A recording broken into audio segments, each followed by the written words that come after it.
I can feel the blood creeping up from the heathens. Got will, got fight, got pride, got reason. If they wanna go eat, then you know I'm gon' feed them. If you're coming for me, hope you're ready for a demon. I got eyes in the back of my head, I'm seeing. Take me for granted and you know I'm leaving. I'ma take what's mine with the webs I'm weaving. I could take this crowd from seeing to believing. Got a taste for blood and my tongue keeps bleeding. From the words I spit, so sharp, so freezing, so cold. Behold, frostbite they feeling. I could tear you apart or I could go heal them. Don't believe in fate, don't believe in ceilings. I just need a taste and my mind starts peeling. I don't pace myself, I grind on kneeling. Got lust for change, I just love the feeling. I ain't gonna give up. Got too little time, I'ma live up. Head down, push forward through the tough times. Cause anything worth doing is a tough climb. And I ain't gonna give up. Got too little time, I'ma live up.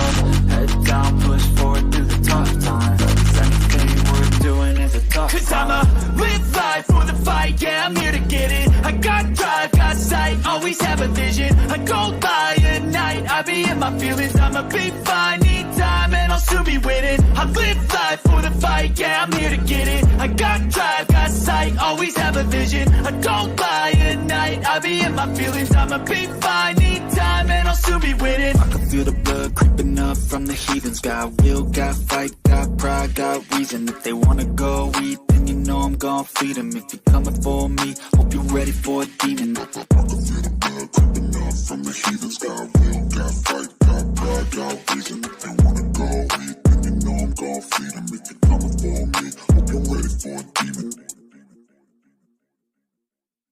What's going on, FM fam? Hopefully everything is good. Can y'all hear me? Can I get a mic check? Mic check 1 2 1 2. I need to make sure my audio is working. Yes. Okay. It's showing that I'm getting some audio feedback in the mic check loud and clear. Yeah. Super. That's what's up. Quick wrench. All right, guys. I need some heavy hitters up in here because y'all saw the title, right? Toyota? Let me see. Okay, because we're gonna be looking at an article today, thanks to what's his name? Man, I forgot his name. Something with Christ. BLC, no, BBC, no, DLC. Yes, DLC for Christ. He sent me an interesting article earlier today. Actually, hold up. This is old, but new to you, new to me, new to us. Okay.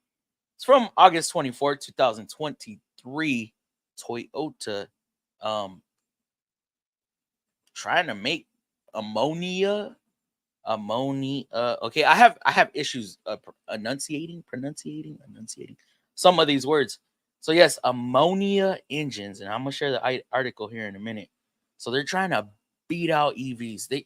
Which is funny, right? Because Toyota is the king of hybrid and EV, right? They have I might be wrong, but I know Toyota has damn near almost every model in their lineup as a hybrid. That's a lot. I know there's other brands that have a fair amount of hybrid vehicles as well. But remember, they started this. Did they start it? No, because wasn't Nissan with the first production EV vehicle, but Toyota's over here with hybrids and stuff. They started this, man. So now they're trying to backtrack because they're like, hold up. We know we're not ready for EVs. So they're trying to come up with a better alternative.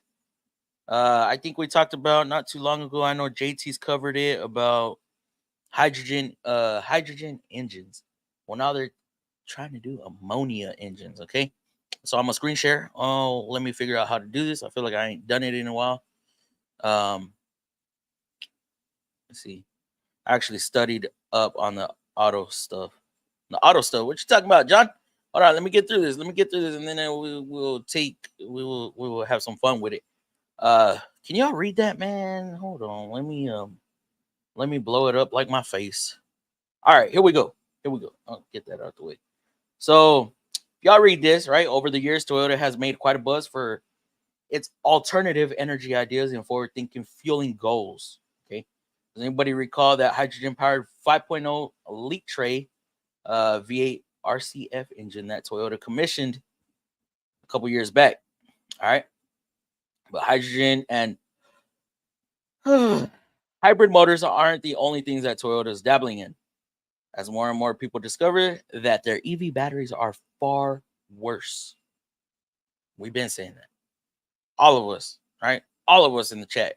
That's one thing we we can normally agree on is EV is trash. For the environment and human health, and auto workers would have known. Would have you know? Okay. Alternative fuels have quickly become a hot topic of discussion. Take all the buzz surrounding that engine that Toyota built in collaboration with top Chinese automaker GAC Motor. Apparently, this thing is designed to slurp on ammonia and produce power without any carbon dioxide emissions. Apparently, this is the one that we are trying to overcome, not carbon monoxide, not nitrous of oxides, not oxygen, not what's the other one? H2O, right? So we're trying to get rid of carbon dioxide. Maybe there's not enough plants in the world anymore to absorb all the CO2 that's in the atmosphere. I don't know. Which I have a funny how do you call it?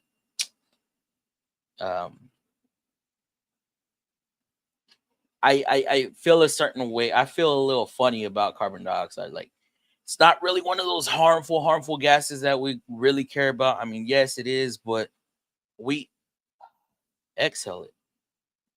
But while there's a ton of talk about Toyota cannibalizing its EV cells with a project of this caliber, the topic of using ammonia as a variable fuel source for internal combustion engines is far more fascinating to us over here at Engine Labs. Overall, after all, isn't ammonia extremely dangerous? Y'all ever heard of? I want to say that this is normally happens in train wrecks, right? Isn't that what in them big black barrel, what are they called? Tankers, the big black tankers. When they crash, or is that chloride? No. Boom. Don't they blow up? Oh. And now, okay, I know gasoline is volatile enough. Ammonia, and quite detrimental to the environment when converted to a liquid form. So, damn, I forgot I was going to. It may not be the same thing, but I was gonna thumbnail it or say, Windex powered engines, right? Ammonia, no, okay. Break out your pocketbook. Okay, 1 part nitrogen atom and 3-part hydrogen atom. Good old Uncle Ammonia. Shouldn't that be ammonia, not ammonia? Never mind. Uncle Ammonia has long retained his spot with the NH3 slot in the scientific lab. Molecular, yes.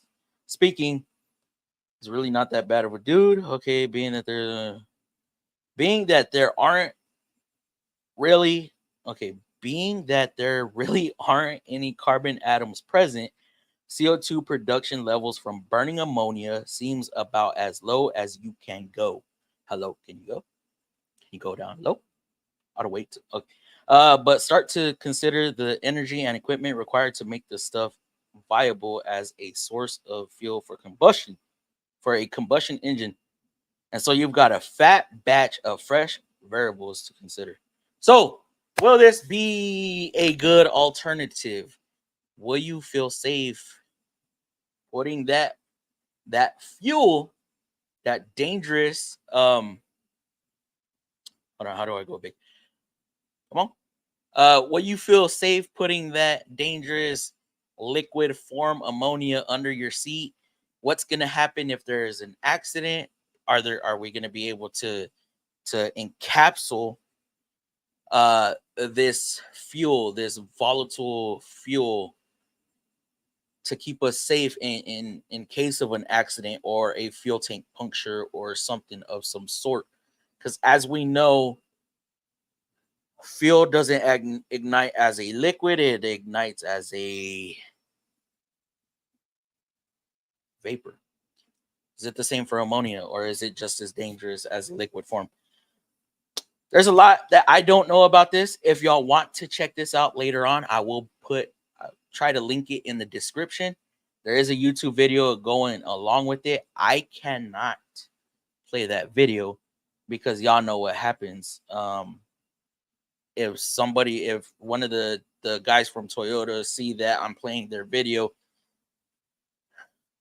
you might try to sue me. I ain't trying to do that. Let's see if we could find something else in this little topic. Where were we at? So you could have from a few years. Okay, much like Denzel from a few years back, which we haven't heard much about since 2015. Ammonia requires an insane amount of power to make. Oh, ammonia requires an insane amount of power to be converted into a viable source of fuel. So is that going to mean that it needs a lot of pressure or a lot of heat? What does this mean? Sure, you could convert the hydrogen atoms with the ammonia into a fuel cell source to produce electricity, but that would entail Toyota and GAC popping a fresh teat into the mouth and rapidly growing EV toddler.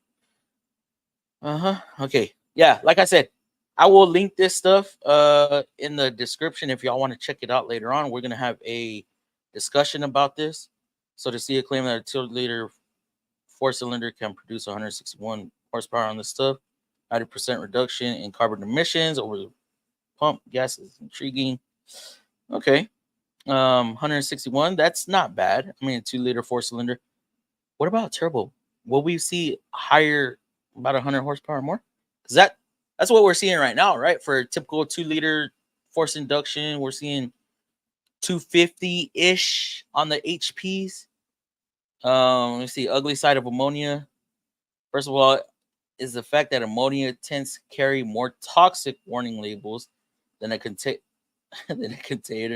of electric nacho cheese at a truck stop. Anything fuel system maintenance and upgrade oriented into automotive I don't know how y'all can sit here and just listen to me butcher these words. So where was I? So anything fuel system maintenance or upgrade oriented in an automobile would be extremely tricky to safely and inexpensively orchestrate. Sorry, people who like to go fast and go boom. Yeah. Then there's the fact that these engines will release a mess load of nitrogen into the atmosphere if they don't maintain sufficient levels. But don't we need nitrogen in the air?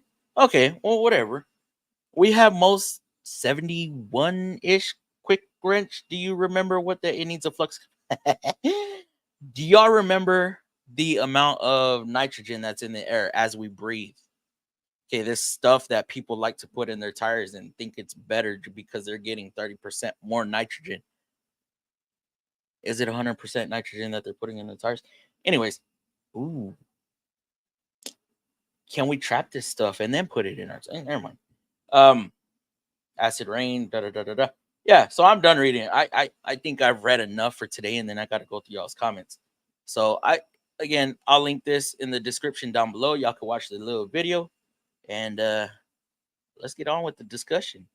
But first, okay, normally I call out the members, but I see some orange, okay, and I'm not talking about Quick Wrench's picture. I'm talking about this donation. Happy Friday, FM family. Fluffy, what's going on, wrenching? You gonna be able to get on tonight, bro?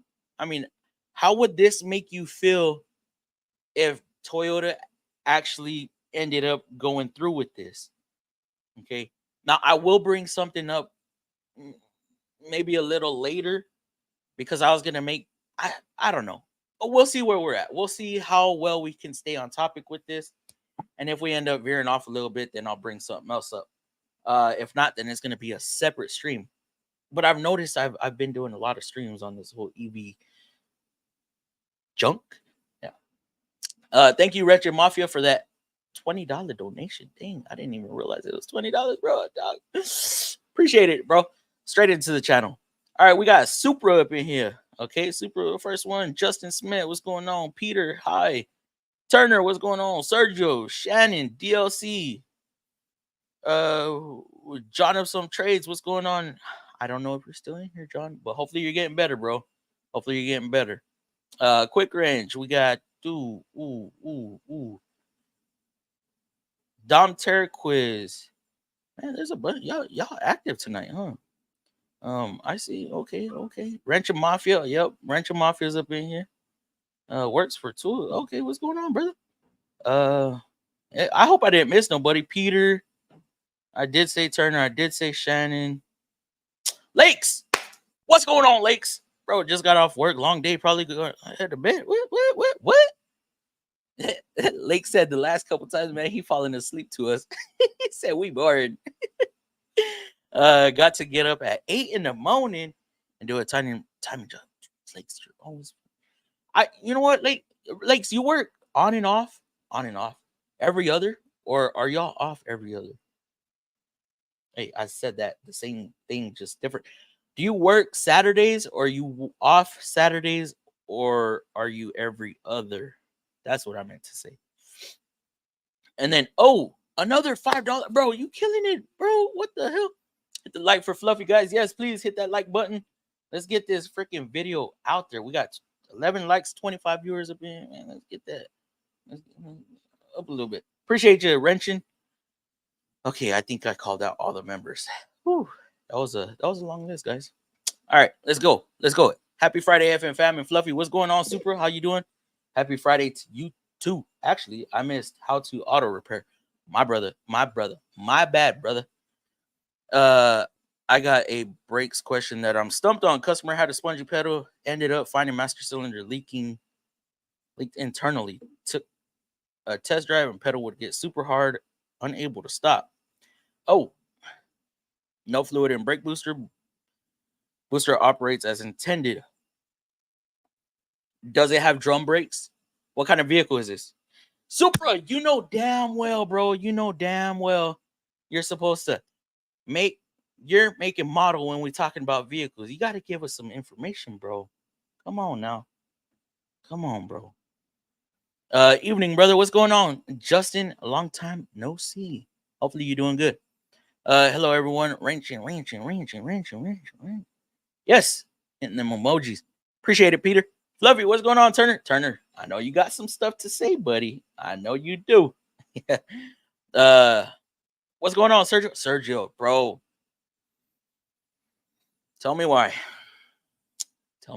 I've asked you some AC questions from my house, right? About what size and how big and this and that, you know. Tell me why. My AC, I got home yesterday. Okay, let me a little backstory. Wednesday, I ate something bad. I didn't go to work Wednesday. Even though y'all may have saw me on A-Rod's channel. I had to force myself to get on. So when I was on, I'm trying to think of not having to, hit John. But so my chick thought it was me that turned off the AC because I was feeling sick or whatnot. But I get home yesterday and it's fucking hot in my house. So I'm like, man, did y'all turn it off? No, we thought it was you because you were sick. Maybe you had a fever, this, that, and the other. I was like, no, what the fuck? No. So I look, I'm like, oh, hell no. It's almost 80 degrees in the house. I go outside, compressor's not on, fan's not on, right? Because the fan motor drives the compressor or vice versa, whatever. So I do what I got to do, right? Make sure everybody's able to sleep comfortable. So right away, I put a service request in. Boom, boom, boom, boom. Done. They hit me up this morning. Hey, they're going to be there, this, that, and the other. All right, cool. Come home.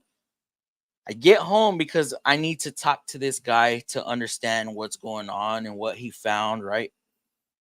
that's just how I am, and I'm able to understand what they're telling me for the most part, versus if they told my old lady. So he checked Freon level. Okay, I doubt he checked the Freon level. I know he checked the pressures. Check pressures.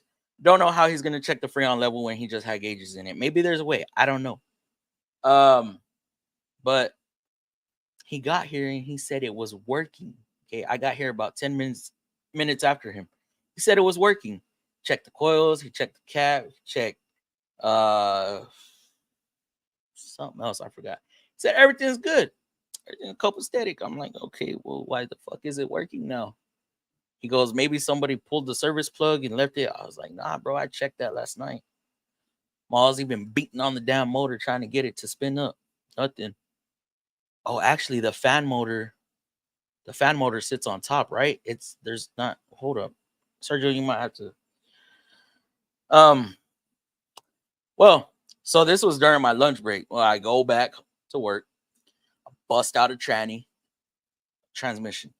I bust out a transmission. I do my thing, and then I get home, and it's humid in my house again. What the hell, man? Somebody making caldo or what? Check the thermostat. Damn, it's still. I go outside. Fan's not on. Dude, Sergio, what's going on with my AC, dog? I need you to come over here, bro. Come on now. It's hot. That's why I was a little late, because it's like I got a portable AC in my room because I need to be like cold. Me and my old lady, we need to be cold.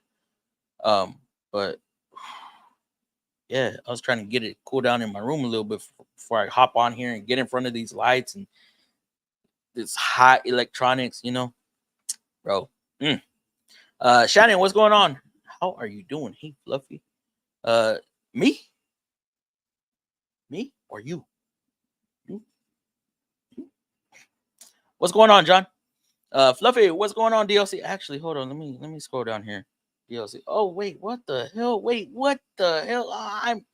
Y'all, what? Hold on. If you don't hit the like button, Fluffy, Rancher Mafia will look for you. Bro, another $5 donation. Appreciate you, bro. Appreciate it, man. Now I can afford to go join one of yours. Yes. Appreciate it, Wrenching. For you, Mr. Fluffy. Thank you, DLC. Going straight back into the channel. Y'all already know. And Fluffy Gang. No, not Gang. Fluffy Gang. Yes. FM fam. Y'all, thank these guys. Because, man, these everybody, just whoever supports and likes and comments and joins the chats and stuff, y'all are real one. Okay. Y'all drive this channel. All I do is I just put this stuff up there and I just talk, make myself look dumb sometimes. But y'all are the ones that get this stuff out there, not me. Appreciate you, Wrenching. Wrenching Fluffy. Did I already see? Oh, yes. Holy shit. Oh, I'm sorry, Shannon. Hold on. Holy shit. What the?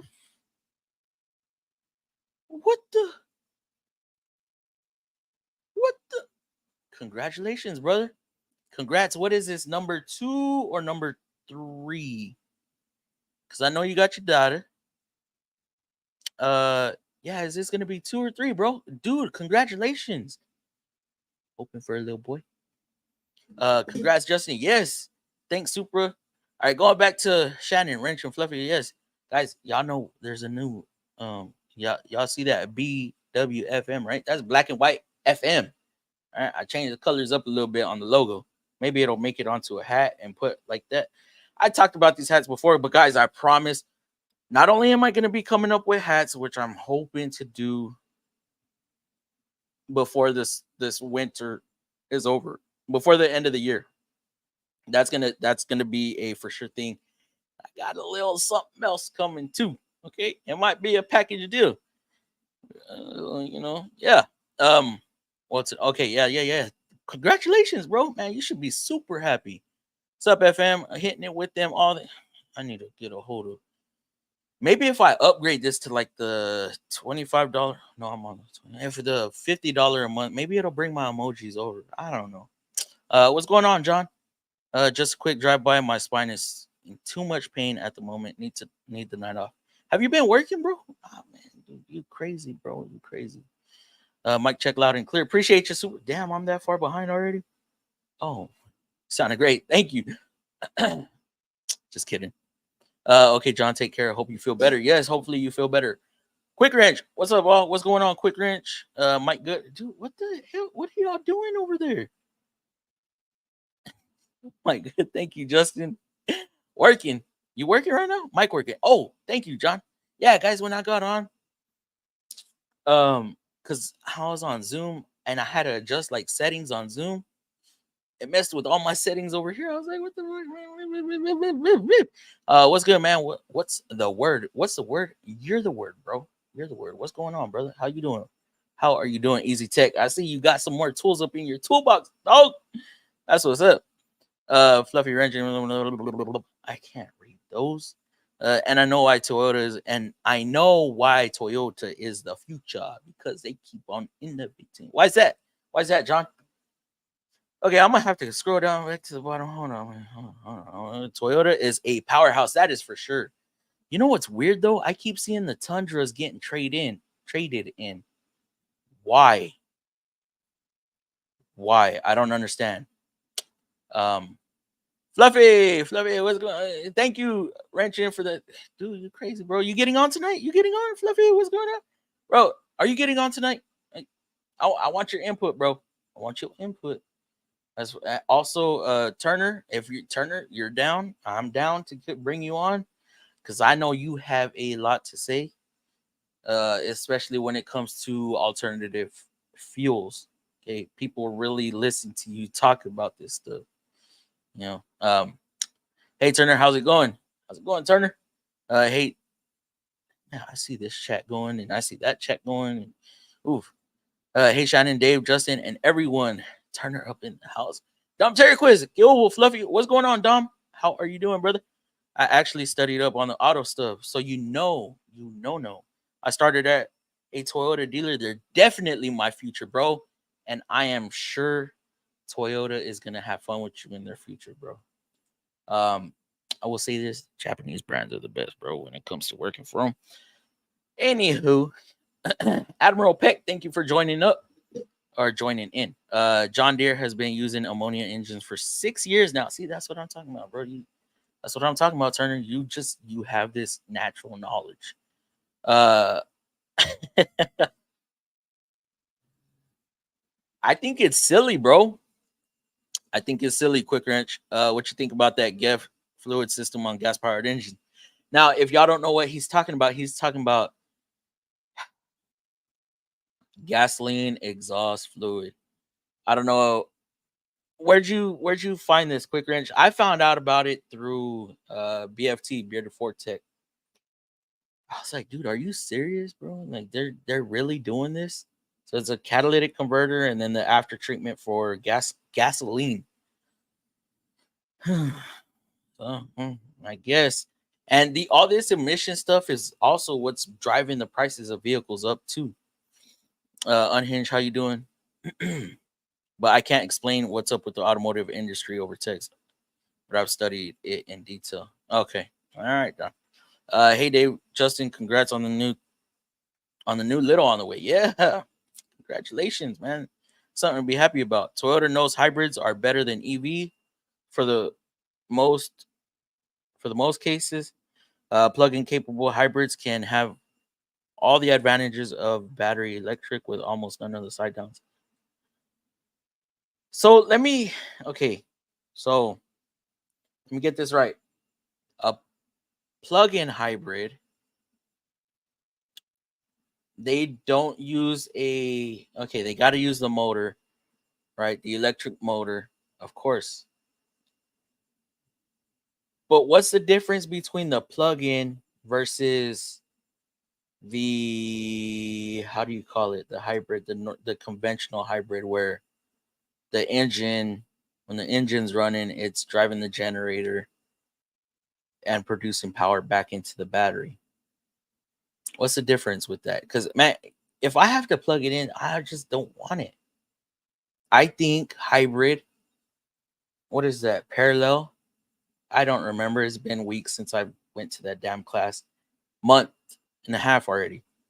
Um, I like the hybrid system where it has the clutch that disengages, and when the electric motor is not in use, it's sending power back to the battery, and then when the ice isn't in use, it's using the motor and doing that. Yeah, I like that. I like that. Still got a little. You still got power from the hybrid or the internal combustion, and you're also using the electric motor for lower speeds. I know some of them can get up to like 40, 45, 50 mile an hour. That's city driving, or not city driving. Yeah, that's city driving, not highway driving. That's city driving. I like that. Happy Friday, FM family. Thank you, Wrenchin. Thank you for all the donations, bro. You killing it out there. Hi, Turner. Hi, Wrenchin. Thanks, Shannon. Hey, everyone. Hi. Hey. How is everyone? I just got done doing the suspension and steering on a 94 Chevy 1500, far from the tech you are talking. 90. Now, is it a C15 or is it a K15? Because the C15 doesn't use torsion bars, do they? The torsion suspension type deal, the long rods that go to the front, twist, and whoop. Yeah. Wow. That's what's up. Lakes, what's going on, Lakes? Wrong about the CO2. What am I wrong about? What? Welcome back, Sayer. Congratulations, Justin. Yes, thanks, Peter. Remember, hit that like button, guys. Yes, Wrenching gonna come after y'all. Y'all heard him. Okay, only got 20 likes up here and 35 viewers. Hold on. Hit that like button, guys. Listen to Peter. Okay, Peter's saying it too. Let's go. It needs a flux capacitor. Oh, you talking about my AC? Probably. Ammonia to power system developed by a startup called Amagi. The system converts the energy dense chemical into hydrogen.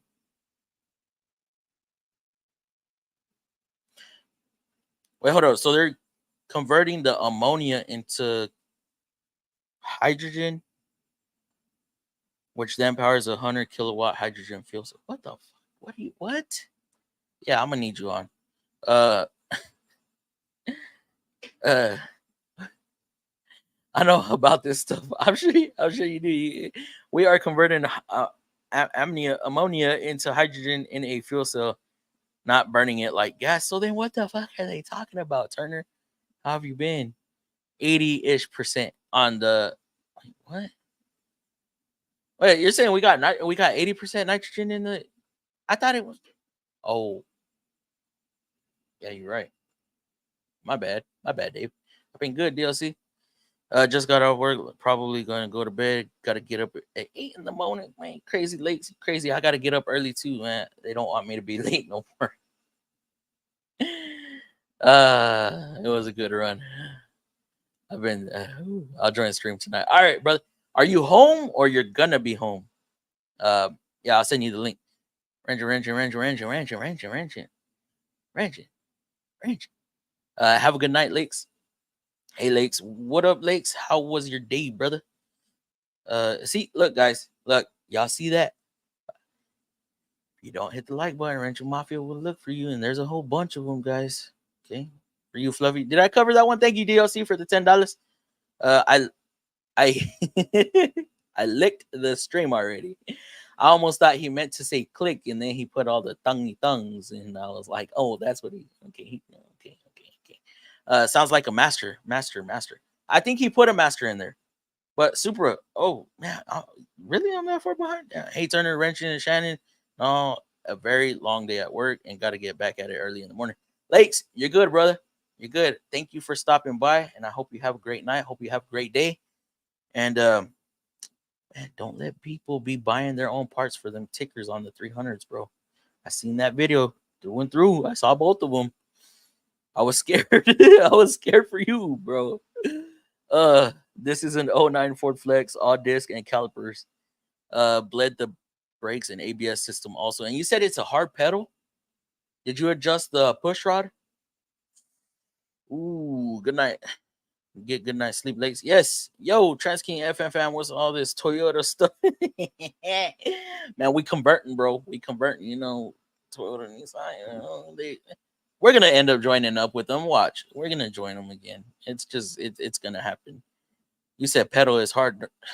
Never mind. Yes, lately we haven't been working Saturdays because of the workload, but I've got side work every Saturday. That's what's up. At least you keeping busy, keeping yourself busy. What's up, Chris Jarris, brother?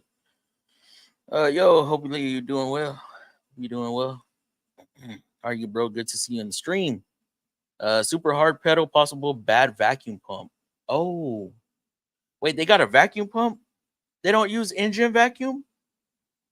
Is it turbo? Oh, you did say turbo, right? Let me see. Oh no, he didn't say turbo. He just said '09 Ford Flex. Well, that's the problem. It's a Ford. It's a Ford. They stop naturally. What's up, Chris? It gets intermittently hard. I went to stop and it was stiff, grinding like the caliper was stuck. Maybe it is. So that's what this is why I asked if it had drums, because normally this was without knowing what kind of vehicle it was and stuff. So if those rear shoes are all the way out, you will feel a hard pedal. Same thing with disc brakes though. If that caliper could be all the way. Wait, you did brakes, right? You did brakes all the way around. Let me see.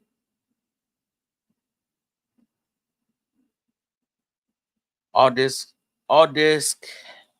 and caliper bled the brakes and ABS system too. When I went to stop and was stiff and grinding like the caliper was stuck. It could be. What could be happening is as the brakes start heating up, that pistons is doing that number inside the bore and getting stuck. I mean, that's a possibility. What you're gonna need to do is once it does that, bro, you need to try to make it to the shop. I would advise like just driving it around the lot or the street up and down. Get it back into the shop before she cools down, get her up in the air and start trying to turn wheels. Or you should see it really is a caliper getting stuck. You should start seeing some color changing or some heat radiating off of it or something. Did he replace the master already? I believe he did. Yes, sir, he did. Make sure you have good vacuum to booster and the booster isn't leaking. Run vehicle and shut off. Pull check valve off booster. You should have vacuum in the booster still. Once you pull that check valve, you hear a good release of air. Not release of air, a suction of air. It should be. He sounds like the mafia for real, right? He living up to the name. How you doing? You guys got plenty of work at the shop right now? I wish we did. Don't forget the like button. Yes, guys. Oh, 23. What? We got 37 people up in the chat now. That's what's up. Sergio, yo, Fluff needs your expertise right now. Yo, yeah, Sergio, come on, dog. Yeah, staying. Chris said he'll fly you out here, bro. Yeah, staying a bit busy right now. How to? Yes, that was the main reason why I came in. Did I cover this one? Yes, I think I did. Fluffy, yeah, he saying a couple of them right there, man. Ranger Mafia going crazy right now. Super sounds like a restriction or a booster issue. Are you able to stop? I mean, you said it's grinding though, right? I'll hop on tonight. I know a bunch about this. All right, John. I don't want to hurt you though. I don't want you to be all in pain and stuff. But today was very slow and cold because of the rain. Was able to go home early today. Must be nice. I came home early and then I went right back to work.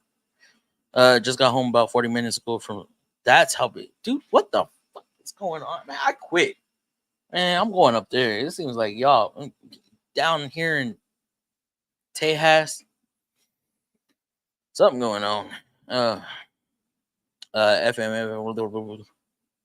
Many different alternative fuels being tested right now, and I hope they just keep the internal combustion engine because I do not, even though I'm certified in this stuff in EVs and hybrids, and I don't want to touch them. Paul P, what's going on, Paul? I see you down there, brother. I see you. What's up, folks? How you doing? Yeah, I don't want to mess with this stuff. I'm on tonight. All right, brother. I'm gonna start sending out links here in a little bit. How far am I? I'm 13 minutes behind still. Damn, I pumped the pedal till it got hard and started the car while depressed. Wait, what? Pumped the pedal till it got hard, started the car while depressing, and it slowly decreased. So while it was hard, you started the vehicle and you started to get assist. That's what you're saying? Rusted horsepower. Yep. Heard about the whole ammonium burning Toyota thing. If they can work out the bugs, it'll blow EVs away. And I hope so. I hope. Imagine this. Imagine this. Next year, I don't want to get all political and all this craziness. We get a new president, the EV stuff. I have a Camry in my stall. What the hell? What? You're a Chevy tech, dog. What's going on with that? Process of fuel for people that don't need a truck. Process of fuel for people that don't need a truck. So you don't. What kind of truck you talking about? You talking pickup truck or? Oh, price. Okay. Daquan Kilman. You talking about like pickup truck or semi truck or what we talking about, bro? Toyota is falling down on quality. That's why their trucks are failing. Oh, that's what you mean. Okay, price of fuel for people that don't need. Guys, we went from it was weird because it was like for a whole month straight, 350, and then it dropped back down 319, 350, then 319. It was like throughout the week it was high. The weekend would come and fall off. Then Monday comes back around high, then fall off. Now we're seeing like 288-ish around town. I was able to finally put a full tank of gas. Toyota's falling down on quality. What? That's why. I mean, I don't know that for sure, but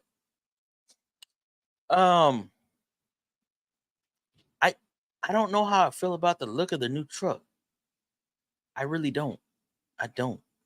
Price. Gotcha, Daquan. I got company over right now, guys. Don't want to be rude. I'll hop back on when they take out. All right, Chris. Hopefully you make it back, bro. For you again, Mr. Fluff. Keep up the hard work and great streams. Thank you, DLC. Appreciate it. You know it's going back into the channel. What up, Fluffy automotive technician? I enjoy watching your videos. Always a systematic way you approach a job. Always, bro. I mean, I get into it with some people because they just say some outrageous type stuff and like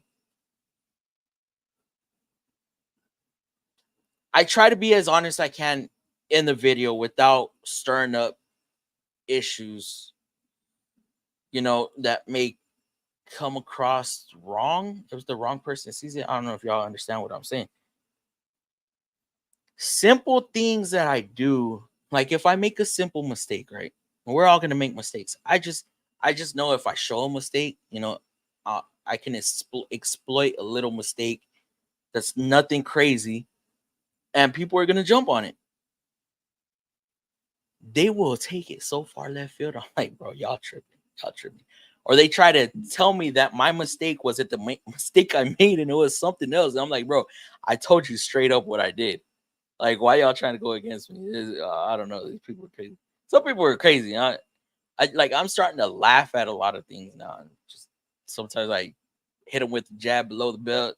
Like, dude, shut up. Appreciate it, Antonio Manchego. Thank you for stopping by, brother.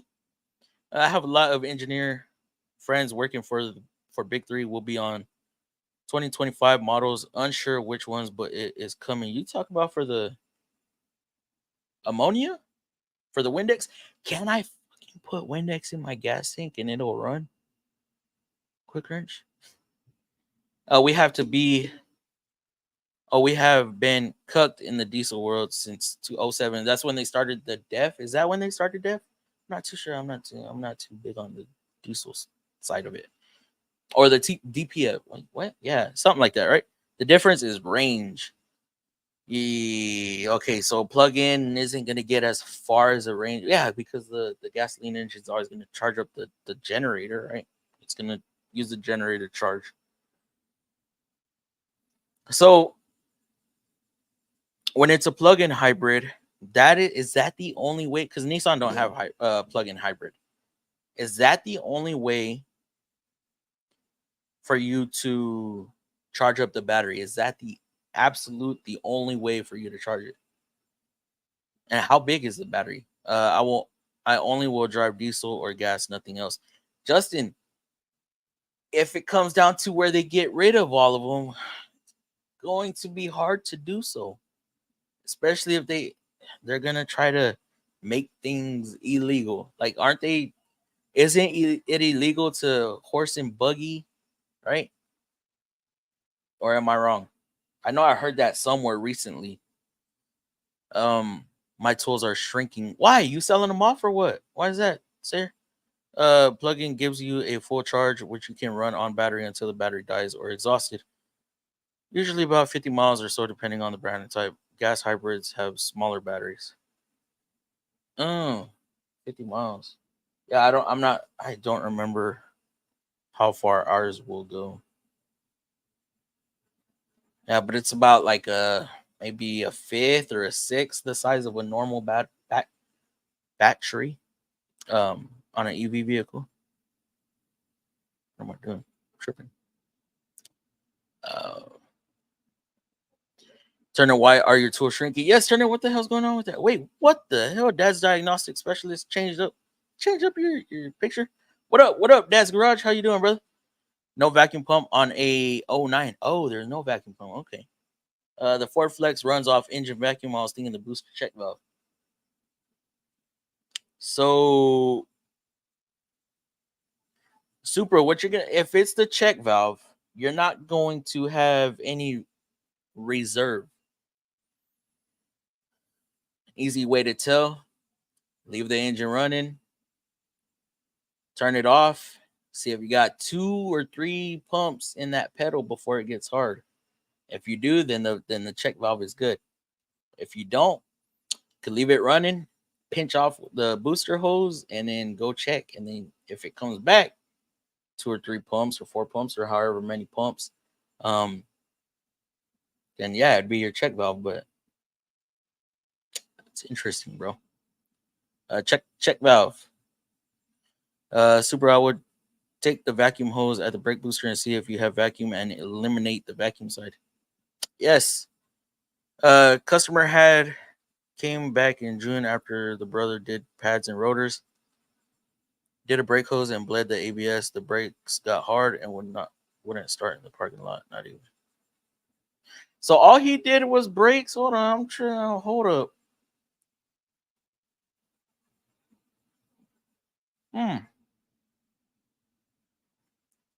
Did a brake hose and bled the ABS and brakes. Did a brake hose.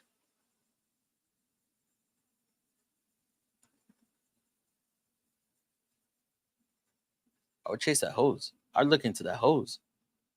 I don't know. Something sounds a little weird about that. ABS is not letting flow back. ABS is not letting flow back. It's an ABS issue coming on Fords, but the ABS boogered. I mean, I know Nissan has an issue on the Pathfinders. Yeah, I'm talking older Pathfinders and Frontiers, where the ABS module or the ABS actuator actually makes it feel like a spongy pedal, not a hard pedal.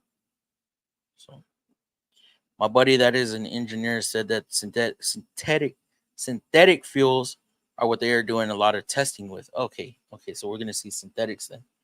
I wonder what it's gonna be. I was told either booster or ABS. Those are little prices to shotgun, bro. Bad ABS pump. I mean, it could be. What you could do too. I don't know if this has the ability to actuate the ABS valves or solenoids. Hold the brake and see if you can turn them on, get them moving, and see what happens to the pedal. What up, Poppy? I can stop sometimes, and sometimes it gets stiff, and I have to use.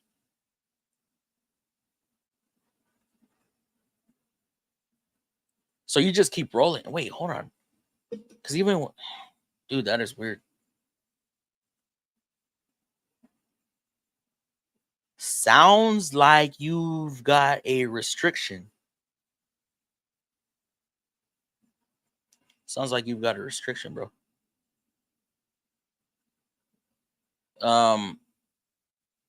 Get it up in the air. Have somebody with you and have them hold the brake and spin the wheel. Spin the wheel. See what wheel is spinning, what wheel isn't spinning. What up, Poppy? I will send you the tracking to email soon, brother. I know it's not a brake booster. I know it's not a brake booster, is what I'm coming to the assumption. 3.350 gallons in Wisconsin. God damn. Okay, that's where we were sitting a couple like last week or a little over a week ago. I'm still getting 50 hours minimum, dude. That's what's up. I wish I was doing that. About the same price here. Dang, I was in California 2 weeks ago, and dude, we're not even paying that for 93 or ethanol free. Damn, 650. That's almost double us. Depends where you live, Shannon. Some places are down to 320 a gallon. Yeah, we're down to 288, I think. Hey, wrenching sounds good. By the way, broke out those icon sockets again today. Swapped upper control arms. That's what's up, Puppy. What were you working on, dog? Toyota fans don't care about the looks, i.e., the Prius. But since Toyota opened plants in Canada and Mexico, QC has fallen off. I worked on many that have tolerance off. Oh, that the tolerance was off. Too many QC problems. But man, that's a thing of today. Even if it's made here in America, we're having quality control issues no matter what. Nice, glad to hear Paul P and putting those to work. Yeah. 2025. I am. Oh, you're talking about. Okay. I thought you were talking about alternatives. What up, Raging? Join back up. That's what's up, brother. Man, I still need to get that magnet out to you. I think I have like 4 left, and I need to order some more. I need to order a lot more. I need to order not only those, I need to order. I have another design made that I need to put an order in. Man, yeah, I need to get this shit done. It's like, because when I'm at work, I'm trying to get as much work. Normally, I could be like, okay, you know what? I have a big ass job. I can sneak away for an hour and get to the post office and do what I need to do. Just any little time you're away from the shop right now, when it's slow, that's like that one car can make or break your week that you miss for not being there. You know what I mean? But yeah, I need to get on the ball with that, Raging. I wish it was 320 here. Hi Raging. Yes, hi Raging. Thank you for joining in, bro. Our plug hybrid only only way to charge is to plug it in. Damn, is that all y'all have? Hello, Fluffy, and everyone in the chat. Hello, Raging. Yeah, even at 320, it usually still costs me 100 to fill my tank for my charge. 100? Oh, dude, that's a lot. Hold on. Whoa. Oh, okay. Hold on. Okay, hold on. Paste. Hold on. Paste.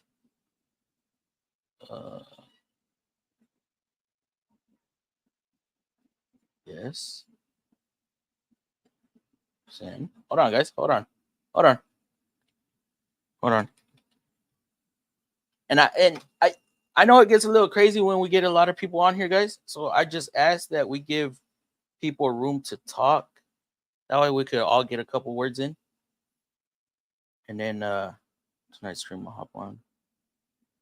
And then let's try to make it as smooth as possible. So I know this is a pretty good topic. So I know I really don't have a lot to say about it, but I know y'all got a lot to say about it. So I'm gonna let y'all chat, and I'll tune in every here and now and there and respond to comments. All right. It holds 32 gallons, bro. I haven't paid $100 in gas in forever since I drove the truck. Now I'm driving this little crossover, little shit box. You know, it's probably gonna give me a problem now that I called it a shit box, but it's whatever. What's up, Raging? Hi, Raging. And Dave, member for 5 months. Hulk, smash that like button. Smash it, smash it, smash it, smash it, smash it. All right, guys. I don't know what's going on with me today. I'm like hyper. My diesel truck is a 32-gallon tank. Glad I'm not filling that up. $389, I think. For what? What are you driving?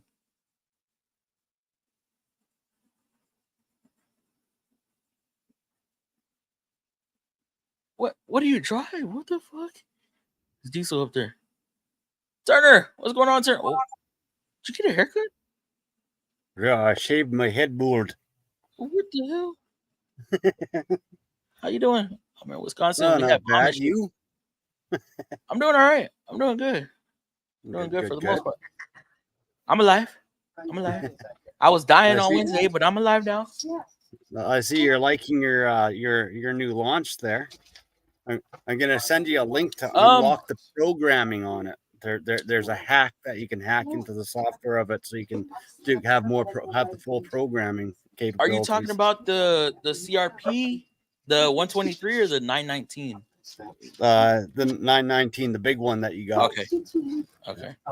Yeah, because you can actually hack it and unlock the programming function for it. So, yeah, I really need to see if I can marry that ECM. I'm seeing a whole bunch of Honda, wasn't it? No, it's a Saab. A Saab? Yeah. I'm seeing a bunch. I think it can do the Saab with it unlocked. I think it can. John, you got background noise? Yeah, I'm trying to fix that. Okay. There you go.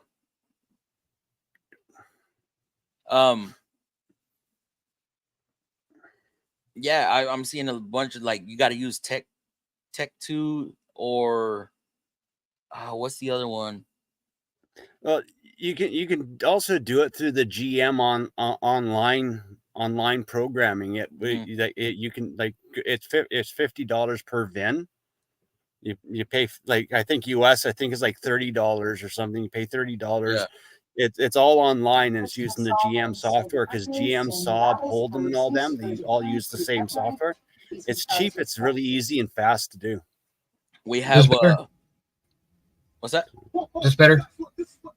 It sounds like there's a TV or something on in the background.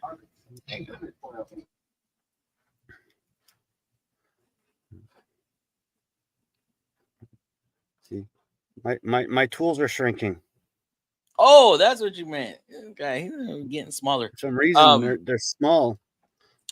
Because so we don't have a lot of room to play because we are trying to get a used ECM. Yeah. So we have to code that ECM to the vehicle. Yeah. And give it all its functions that this vehicle has. Well, if you have a VCI of any sort, like even like the one that you have at work, you just hook it into the car, you install the online programming for GM, pay $50 for the VIN, and it will program the whole entire car for you. Right through the GM tech page there. It's all online, so it's really easy. It's like you can't mess it up. It's like nobody talking about it or what? Because, like I said, everywhere I'm looking, I have somebody from GM that might be able to help me out, but even they're saying that they don't use the Tech 2 that much. Well, you don't need the Tech 2. You just need a VCI, any VCI, and you go to the GM webpage. You set up a GM account, which is free. And you go to their programming software. Like I can send you a link to it. So, okay. If that, but it's really easy. It's what I do now. I don't pay the $4,000 a year for their software anymore. It's not worth it anymore. Hopefully we can get this thing up and running. Because we should have the ECM hopefully sometime next week or the following. See if we could get her fired up because she has all them injector codes and turbo wastegate code and Bullshit. There's a link to their subscription page in the private chat for you. Okay. Just go through that, and it's really easy to do. And cool. Appreciate it. Snag the VCI from work, plug it in. I got my own. Done deal. Yeah. Then there you go. Done deal. It even works with the cheap Chinese cloned VCIs. So. Okay. Justin, y'all still doing horse and buggy over there or what? let me get through a couple comments real quick. We don't take into shove that someone has been hacking. They turn into headaches. Y'all don't take vehicles that somebody else been working on? I wish. Lever hose was all twisted up when it first came in. That's why I did you did the hose. I thought they did the hose. Ooh, okay. Did you do calipers? Maybe not. 460 or 400. Dave, that's the diesel prices, right, Dave?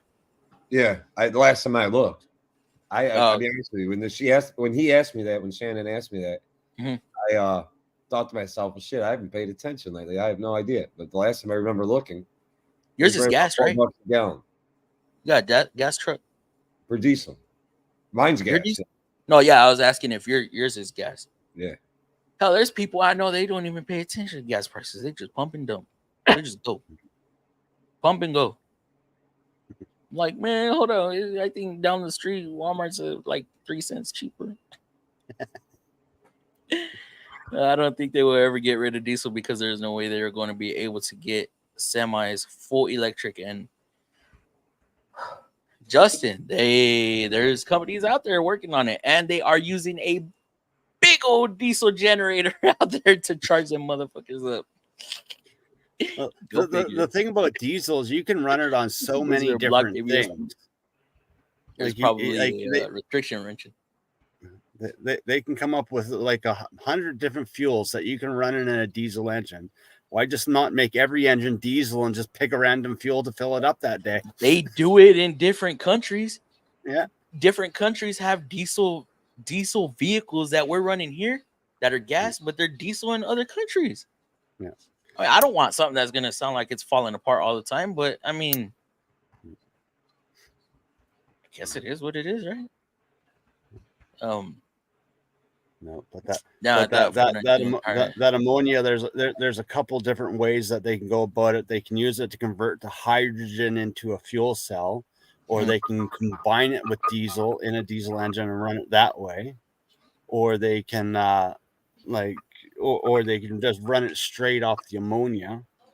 But man's been working on an ammonia engine to replace all the cruise ship liners and the big tanker ships, and running those by 2024.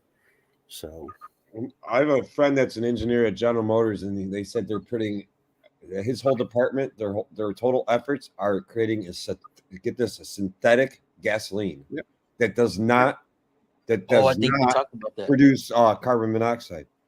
Yeah, or it does not leave a carbon footprint. It still have the power of a gasoline, the combustibility of a gasoline, but it'll be full synthetic, and it will not leave a carbon footprint. That's what they're putting all their energy into right now, because they know the EV is not going to last. Yeah, they're not selling either. Are y'all selling? Are y'all selling a good amount, wrenching? Nah, they're dying out, to be honest with you. Oh, really? Yeah, they couldn't. There's no more incentives, so I mean, I think. Okay, so you think? Go ahead. Yeah, well, people don't understand. I mean, we deal with them on a daily basis, but if for some reason you were to run over your cable, and you damage it, it's not going to be covered on the warranty. Some cables run up to $2,000.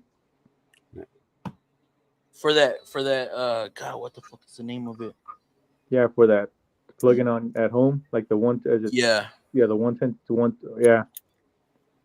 You said $2,000 for the cable? Yeah, $2,000 for the cable, and then us as technicians, we have to inspect them thoroughly just to verify it's not consumer fault or the person, or else we take the hit. And then, of course, as a tech, you're gonna get in trouble. You're constantly warranting $2,000 cables that it was customer fault. There's people that don't care. Then their garage, they throw the cable, or somebody, they don't wrap it right, and the next they're just getting run over. Wow. Or let me ask this. Can you drive off with that thing plugged in? No, No, it don't let you.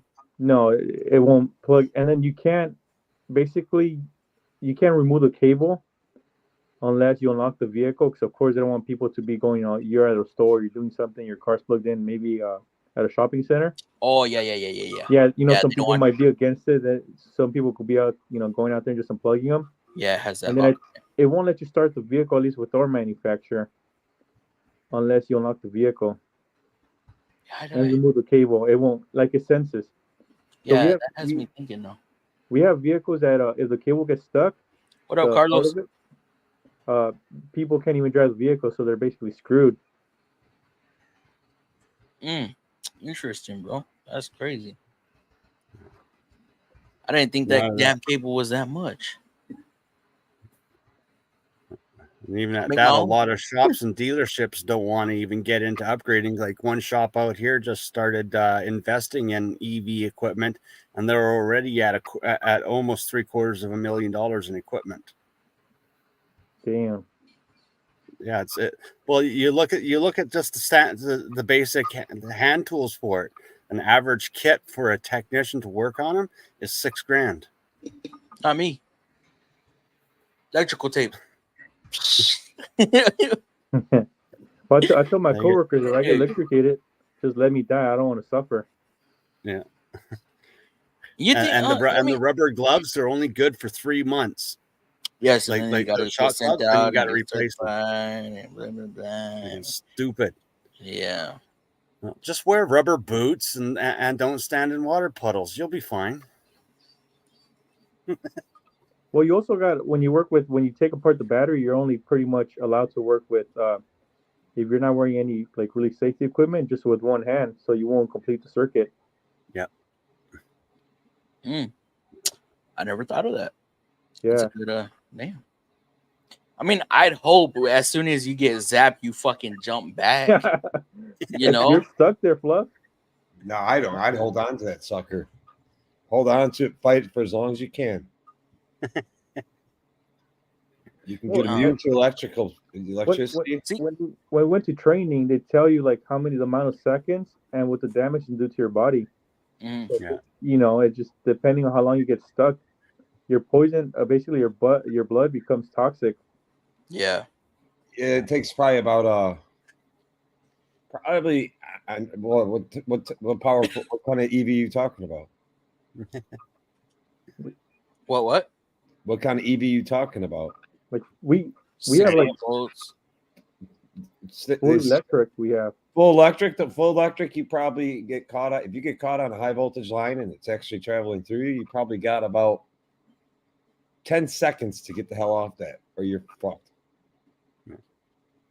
And now, are you being generous or? I might be being a touch generous. I think you're being. I mean, because how fast does a fuse pop? Fast. You're that fuse. You become the fuse. Yeah. I mean, it'll do some serious damage real quick. Yeah. Well, during training, they showed us a picture of this guy touch two. I guess he closed the circle with 2 of his fingers, and his fingers became like huge sausages.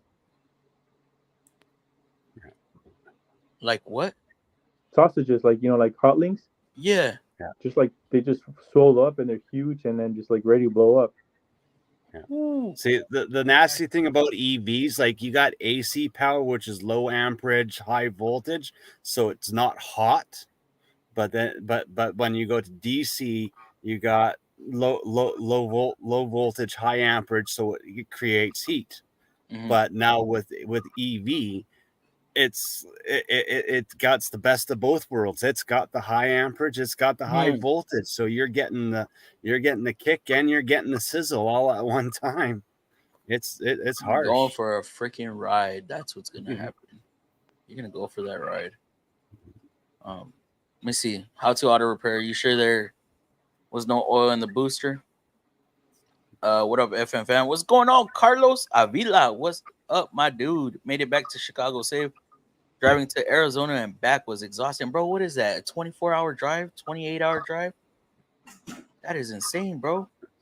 I'm just waiting for Wrenchen to ask me for my wallet and my phone with the balaclava on, man. I don't know. All right. We're making moves. We gotta be incognito. Yeah. He got a little how do you call it? We're taking over the world. He blew up a little quick. He blew up a little quick. He couldn't the numbers prepare jumping. for it. Oh yeah. Have you tried bleeding the system and verifying fluid coming out of the calipers while bleeding the system? Wrenching. God dang it. Supra, you need to be taking down notes of everything we're telling you, brother. Everything we're telling you. That way you could. It can't be a hard problem. Tomorrow? Yeah, it can't be. I mean, you should be able a to very figure it out. problem. The question is, Supra, was your pedal ever getting hard before you put the master on? Because you said you put a master on because you felt as though there was internal leakage inside the master cylinder, which can happen. Mm-hmm. It's on today's cars, it's kind of rare, but it happens. Because ever since they went to all aluminum with phenolic pistons and all that, they don't wear out that much. They typically last. And now what I've done is, you know how the master has it has the plate on the back, right? Y'all can't even fucking see. And it has a little dimple in there where the push rod goes up against. Yeah. I've missed that little dimple and gotten off to the side. And I had a similar situation. Basically, yeah, but then it kind of. But I cracked it. Didn't it cause the brakes to lock up? Yeah. Well, I had a hard pedal, no stopping, but I had a fluid leak at the same time. You know what else I cracked it. I cracked it. Yeah. I also had the seal between the master and the brake booster where there's an O-ring or seal where it's not there and it creates a leak there. Yeah. Actually, a lot of shops have been missing that seal. No, there's a lot of Wrenchen's making a very good point. I didn't think about this. Wrenchen's making a very good point. Supra, when you took the original master cylinder off the car, I'm assuming you didn't pop the vacuum check valve off the master cylinder and release the vacuum out of it. Oh shit! So there's a very good chance that your new master cylinder should have come with one, I would assume, but it's possible it didn't. There's a good chance that when you pulled back the master cylinder off the booster, you sucked the rubber seal right into inside the booster. Yep. Now you're leaking vacuum. Yeah. Right where the master cylinder sits on the booster. I've seen guys do that. They go to pull it off and the vacuum goes and it just sucks it right in. A good way to test that. A lot of times it's sitting right on the little spring there. A lot of times it doesn't even fall in all the way. Yeah. I mean, you could test that simply by just spraying some throttle cleaner, some brake cleaner there. Yeah. That's why you can hear it too. You can hear it hissing right past. You should be able to hear it. Just yesterday, actually, we dealt with that same thing on Ford. They put a brand new ABS module in it, put brand new boost sensor, and they're like, "What's going on here?" And we started up, and we're listening, and it's like, "Do you hear that? I hear your air. No O-ring." That's crazy. I also seen where the old O-rings could get stuck, and they double O-ring it. Oh, yeah, I seen that too. Yeah, there's a couple scenarios. See, I haven't dealt with a master cylinder. Oh, or in even some time. Smoke the brake booster at the check valve. Oh yeah, you could do that too. Yeah. In Tucson, we're at $3.93 a gallon. I mean, that's a little better than Cali. What are you looking at? Where you're at, Wrenching? Right now, $4, $4.50. It's weird because it jumps. I think we seen it at $4.75, and then it drops like 70 cents within a couple of days. So like we got to try to find out the pattern when to pump gas. Dude, it's like same with us. It was like, I'm gonna say like a fucking a square wave. It like there was no in between. It was just like 319, 350, 319, 350. Yeah. And I was finding out on the weekends it would drop, which was weird. But we noticed it because we usually stop at the gas station in the morning to get or energy drinks, and then we noticed man, look at this, it's 470 today. Yesterday was 420. It just jumps and drops like 50 cents. Yeah, we're jumping all over the place right now. We'll be down to 320, and then next thing you know, it'll be 388, 389, or 389. Then it'll be 399. Then it'll be back down 369, 349, then back up to 379, 389. Makes no sense. It's jumping on a daily basis all over the place. John, I got the email today that they shipped out the sweater, so I should be getting it. It said like the 17th or something like that. Cannot hear you, brother. Sorry about that. No problem. You know, I'll let you. I mean, it's really no big deal. I appreciate. Can y'all hear him? He sounds faint. Any better? Yeah. There you go. Yeah. Perfect. Oh, I was trying to keep it down because the noise in the background. Oh, you're good now. We don't hear it no more. He They says won't hear you. cylinder still has a seal on it. Question? Yeah, don't worry about Cylinder have a the seal. sweater. Oh yeah, we're good. I should get it. Let me see. Let me check on that. Got to be sneaky like the mechanics out here. There's a couple mechanics out here that have been telling customers that they got bad gas draining their gas tanks, and then I've charging always the got bad customer gas, for a bro. refill. I It's always horrible. got bad gas.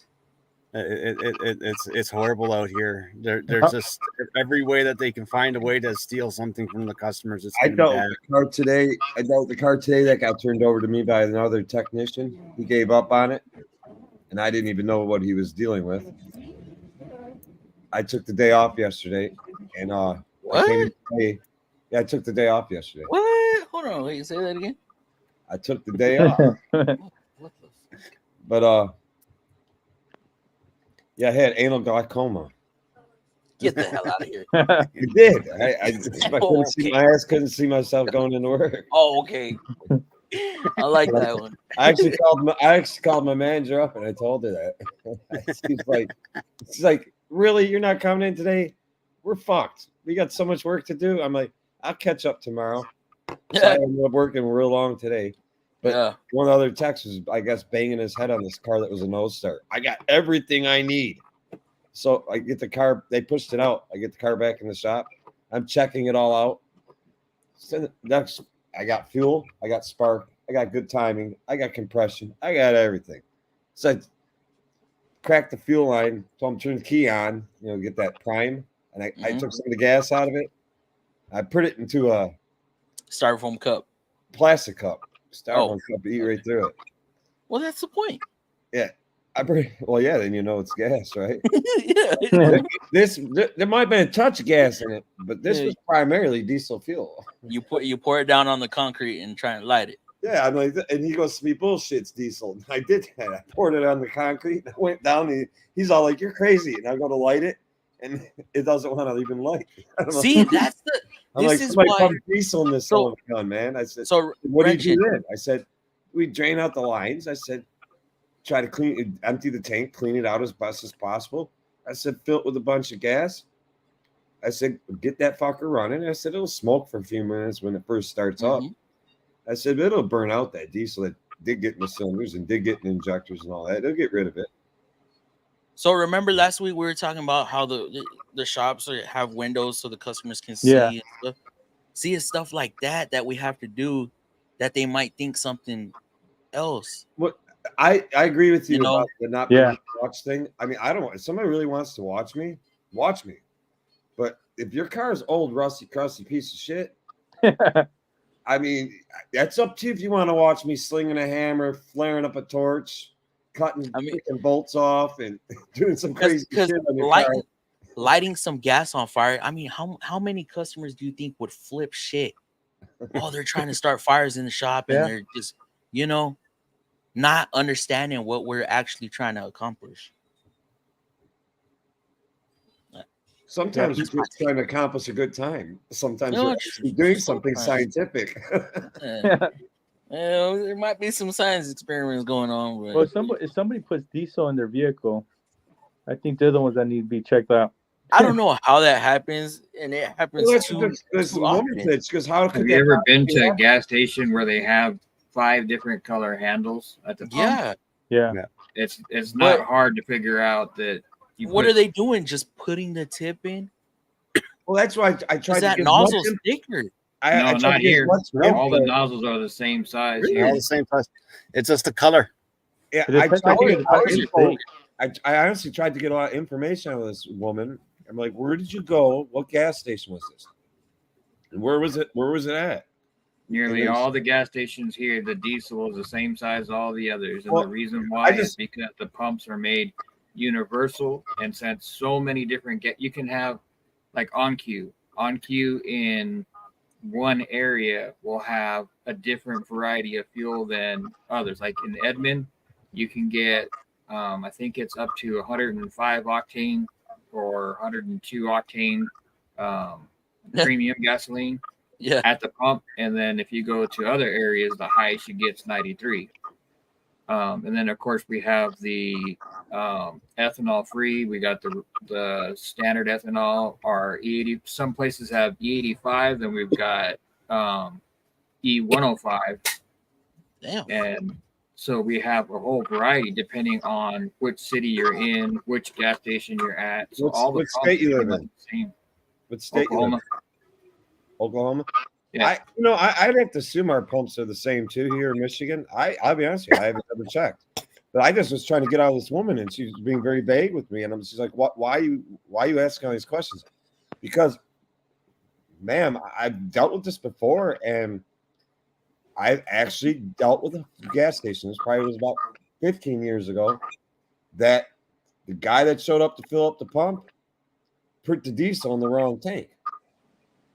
And everybody that was getting gasoline was getting diesel fuel, which I said that would be a damn shame if that's going on, but I'm sure they'd figure this out because, your lines are filled on these fuel injected cars. Your lines are filled with certain, I don't know what, maybe a gallon, half gallon of fuel, quarter gallon.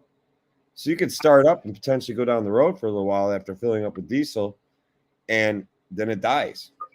Yeah, especially with modern vehicles without returnless fuel systems. Yeah, I mean, I just was curious. She really wouldn't tell me where she got gas, and I was like, I'm just trying to make sure that this doesn't start happening to everybody. That you just actually made a mistake. Did Fluffy ditch the stream? Well, he's the only one that can control it, so he can get back in. Just don't see him. Dropped him out for some reason. Something dropped him probably. Yeah, but I think when I was going to school in California, the diesel had a smaller nozzle, so you could, and then of course the gasoline was a bigger one, so you could put diesel nozzle into a gas one, but you couldn't put the gas nozzle into a diesel one. Should be the other way around, because diesels are technically harder to clean out of a gasoline system than the other way around. Yeah, but I think that's how the pumps work. What do you mean? Diesel's harder to clean out of a gasoline system than the other way around. How thick is harder gas? To clean out of gas is harder to clean diesel? out of a diesel than it is a diesel out of a gas. Gas in a diesel wears out seals and also components. Cause a lot of problems. Correct. Because it's dry. Where diesel and a gas engine just going to gum it up because it's like accidentally adding oil to it or something like that. It's just going to gum it up, but it's not going to do any damage. So. No, we're waiting. It does a lot more damage than you think. I'm sure Fluff's computer dropped out, Paul, or something happened on Fluff's side. I'm sure he'll be back. Yeah, we can't boot him from the stream. He can only boot us from the stream. It's his stream, so he should be able to get back in. Nissan heard him talking about Toyota, so they got him. This is bullshit. He's back. As I say, we can't boot Fluffy. Fluffy can't boot us, but we can't boot him. He thought Rancho Mafia took, and we can't get him back in. Only he can get back in. It's his stream. Dude, my Wi-Fi just completely I was like, that's what I figured. I figured you had some technical difficulties. I went to sign in, and it the whole AT&T network went down for a couple minutes. Maintenance probably update. You know what Def Fluid is really good for? You know what Def Fluid is really good for? What's that? Fertilizing your lawn. Well, it's cheap as hell. You dilute it down. I forgot how many ounces to a gallon, and put it in a sprayer. Mm-hmm. It's basically, let's face it, it's piss. Yeah, it's all nitrogen. It's synthetic piss. It's synthetic piss, but it's nitrogen. Yeah, it's. I actually was asking a neighbor. I said, "What are you doing?" I said, "It makes your grass so damn lush and green." I said, I watch you go out there every once in a while and you're spraying your lawn with a hand sprayer. And he told me, he goes, I dilute down Def Fluid. He goes, I buy a good quality Def Fluid And he goes, I forgot how many ounces he does per gallon. And he goes, that's right on one once. And I'm like, you're pretty smart, because he told me how much it cost him. And his grass just looks beautiful. And I'm like, I never even thought about that. I used to do that with my old coolant. I used to dilute it, and in the wintertime, before snow fell, I'd soak my lawn with it. And when the snow thawed, I had the greenest lawn in the world. Oh, fertilizer. Yeah. Do you guys see they're putting you know how they have DEF or diesel, like a particular filter in the exhaust?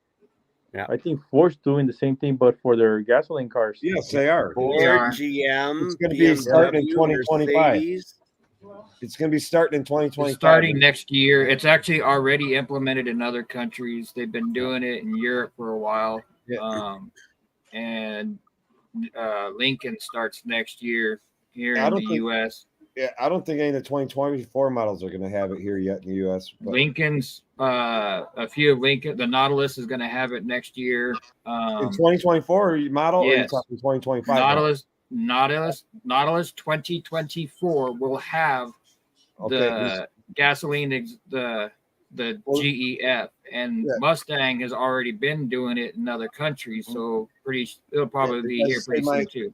The friend of mine that was telling me about that, he works for General Motors, and he said they'll be implemented in 2025 here in the United States. Nautilus is going to be in the 2024. He doesn't work for Ford, so I'm sure he doesn't know that Ford's going to do it. There's actually filter. There's two models that are going to be 2024 next year. One is turbo and one is gasoline, and it's if you actually I thought Rancher Mafia hacked my shit. If you pay attention to what's going on with this whole strike, the reason why the manufacturers are bringing up some of this stuff about the EPA and why it's going to basically shut down everybody. Nobody wants these particulate filters. It's already failed in the diesels. It's been a problem for diesels since it came out. And if they're going to put it on the gasoline cars, nobody's going to buy new cars. Nobody wants to buy a car that even extended warranties don't cover that particular device. I have friends that are car salesmen, and they said they're having a hell of a time getting rid of any of the cars off their lot.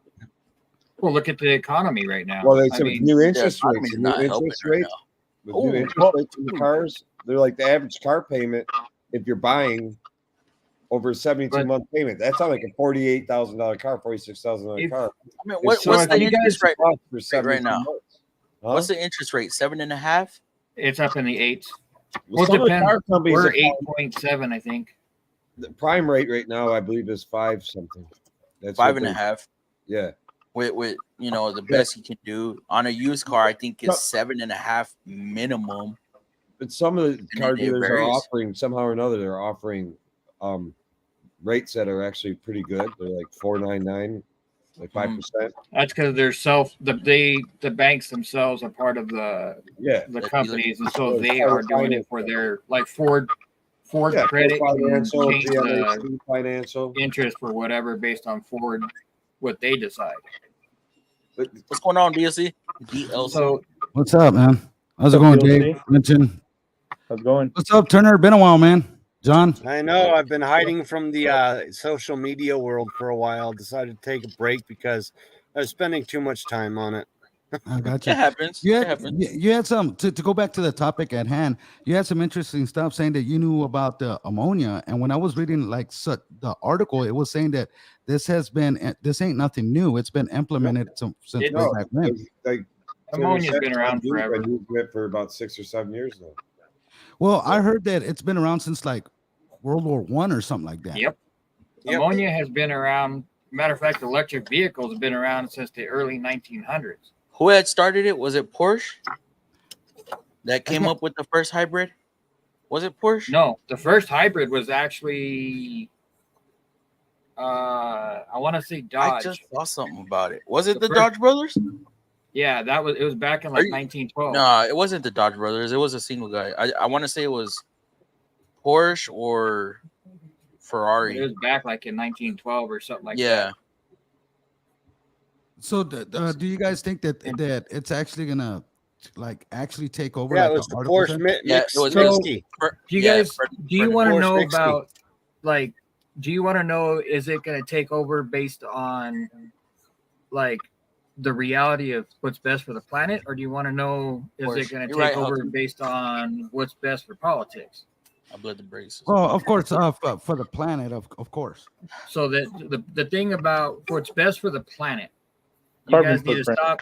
stop thinking about Yes. CO2.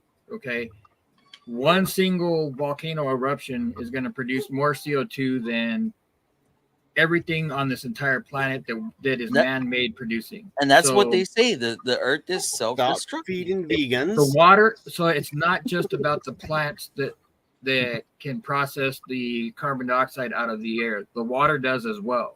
The Yes. oceans can filter a lot of that Algae. out as well. What's The going on, CPU's algae garage? I filters didn't notice 30% it, of bro. the carbon monoxide in the world. So Nitrogen is actually far more dangerous than anything else because we What's going on, are CP? jetting out water and air into space every time solar flares come by. Oh, So if you're filling the planet full of nitrogen and a lot of other gases, you're going to eventually start running out of oxygen at some point because there's just not going to be any room for it. And you can see that from looking at some of the other planets. Why do they not have oxygen when they used to have oxygen? And what we have to be careful about is not the carbon dioxide production that we're going to be using. And the reason why we're not using a lot of these other fuels is because the end goal reality is nitrogen is bad. When you're trying to do like hydrogen cars, hydrogen is extremely inefficient. It's hard to manage. Liquid hydrogen is near impossible to use, and hydrogen, if you have a full tank, you get a maximum of 2 days before it leaks out. Yeah, like some people say that you're worried about EVs with all the batteries and the fires and stuff like that, electrical fires. Ammonia could be way worse. But if you look at it, me as a truck driver, I've seen just regular gas combustion engines just explode too. I mean, so there's as far as the safety goes, I mean, we all should just take a look at like what happens with, they banned those little wheel things that you stand on. They're banning some phones from certain, like, what was it, that Note 9 or whatever, from airplanes because they were exploding. So when you look at it from the fireman standpoint, firemen have a hard time putting out electric fires because they self-fuel. Whereas gasoline, once it's out, it's out. It's not going to spark back up again unless there's some sort of ignition source. The batteries, on the other hand, no matter how many times you put them out, they're generating their own heat, which is going to keep the fire going nonstop. They don't need oxygen to keep like burning. thermal, isn't it like thermal runaway? Well, yeah, yes. Thermal runaway. Actually, I think it'll feed off the oxygen that's in the chemical reaction that it's in the burning. Water. Yeah. Yes, it's producing its own. It's just like taking a flare underwater. Yeah, that's exactly what it is.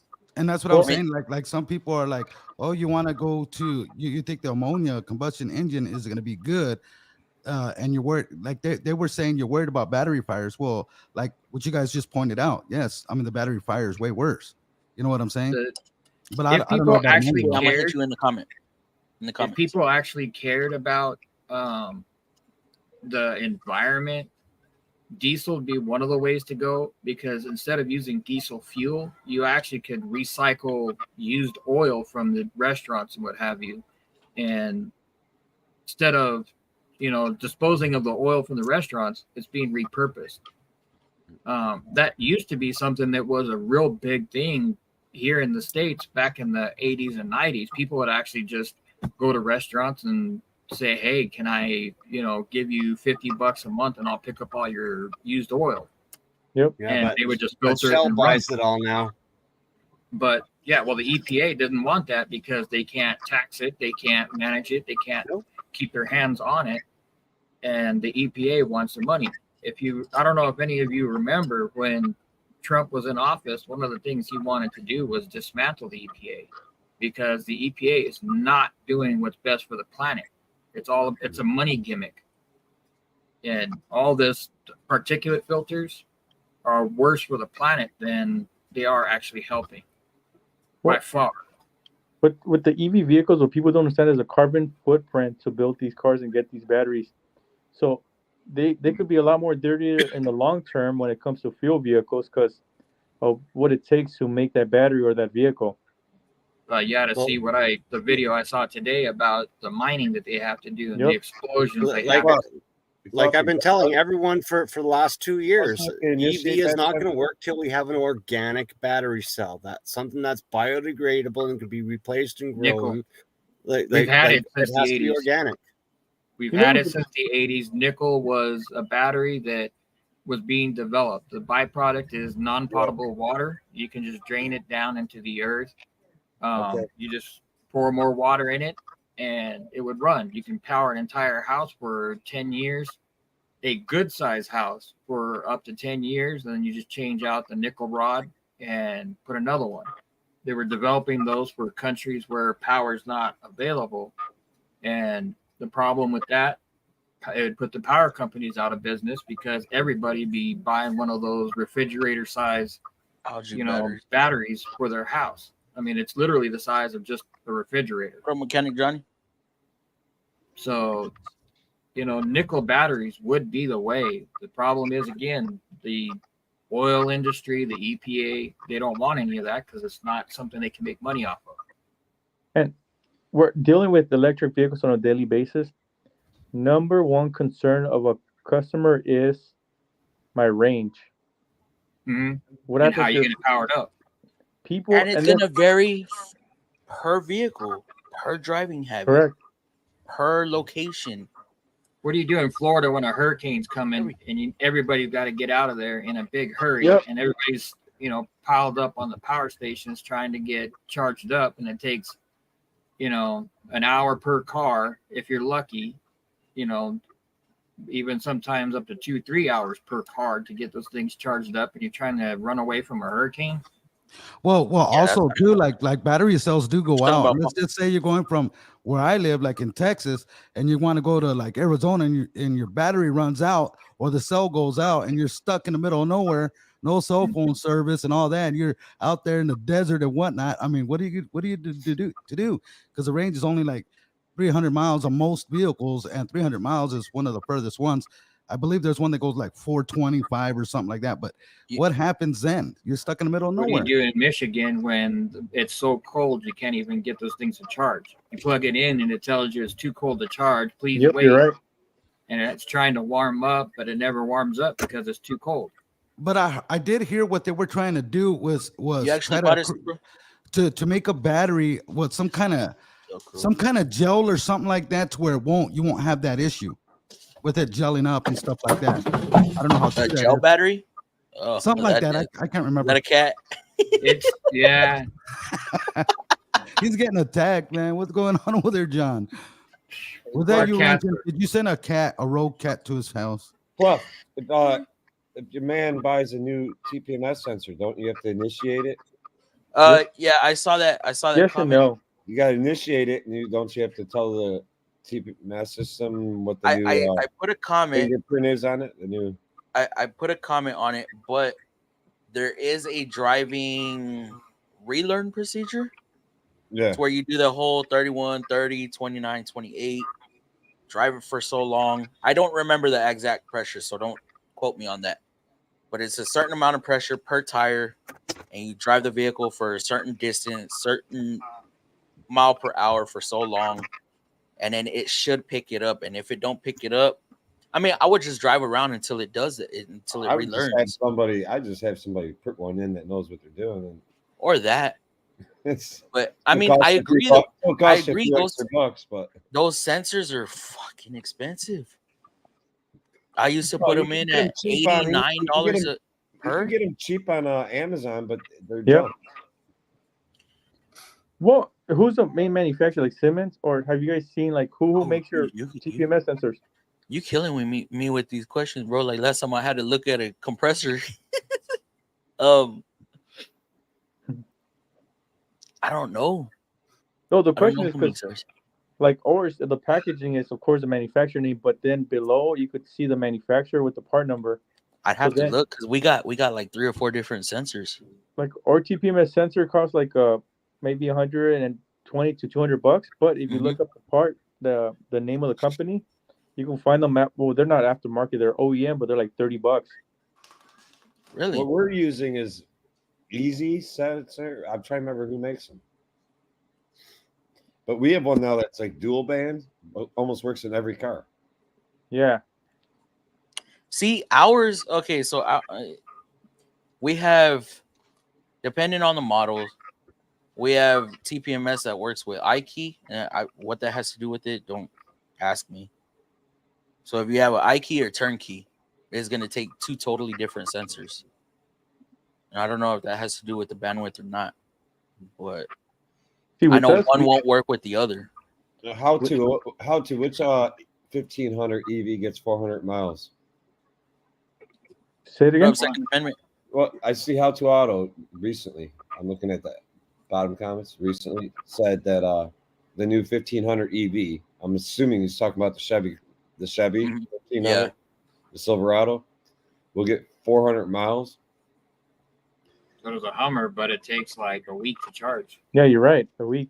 But Your VCI needs a J2534 pass through. What do those run? Are those fairly cheap or no? No, Oh, that shit. a good one, a decent one is you're looking at about $2,000, but you can use the Chinese clones actually work relatively good. Like the VX Diog, they're very solid, very reliable for J programming. What? See, this is where a dealer tech for a different brand is limited to shit like this, because I don't have to do none of this. I just choose a program that I want, and it just goes straight into the ECM. I wonder if they changed something on the 2024 1500 EV. Top down, it should work. Because Hey, Ranger Mafia, Dave, I see you work for Mercedes. What do you think about the mirrorless the mirrorless vehicles? The what? The mirrorless vehicles. Oh, you're talking about like with the cameras and like Yeah. They got like iPads in the inside. Yeah. Well, I think even Honda's doing that too, like with your turn signals and stuff. It's been around Like, for a while. like I don't know if you guys ever worked on Hondas too, but I'm trying to just relate to something similar. A lot of people might relate more with like with the Honda, like a later model. When you turn your turn signals, it in your center screen, it just shows the camera or whatever direction you're going, if there's a car or not. But I think eventually, mirrors might be gone in the future, especially with all these safety things. You think so? Even with their modern cars, you're switching lanes, and your steering wheel starts to make noise or shake, and trying to let you know, hey, there's a car right next to you. Yeah, because I was getting passed as a truck driver. I was getting passed by another driver, and I was like, "What are those like iPads?" He's got one on his driver's side and one on his passenger side. And my friend was like, "Dude, those are those mirrorless trucks." I'm like, "What are you talking about? What kind of They don't truck? have no mirrors." Like semi truck or? Yeah, semi truck. Oh, okay. Yeah, I was like, they're like elongated kind of iPad tablets, To save gas mileage, because the mirrors actually reduce your mileage by quite a bit.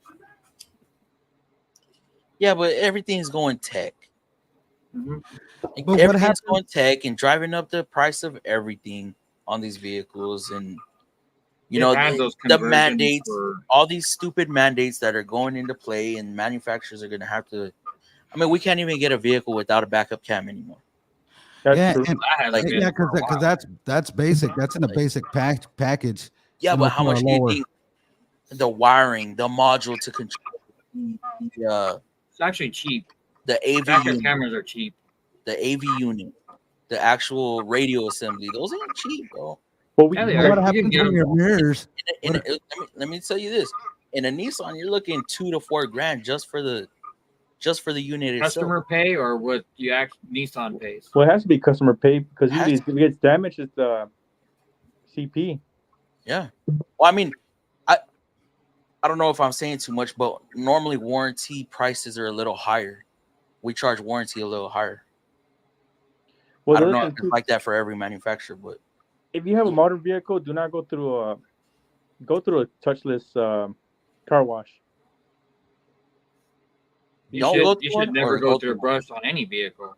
No, I don't, but I know there's people out there. We have people that they say, "Hey, I went through a car wash." Now, I'm not lying. The camera has which is blind assist, cameras, radars, sensors, temperature sensor. It has so many things that are ours cost like $3,500. You know, it's not warranty; it's customer pay. Yeah. And not only that, what happens when those iPads or whatever for your mirrorless cameras, when they go out, you can't drive that vehicle until you get that fixed because you won't be able to see to your right or to your left. It's called job security.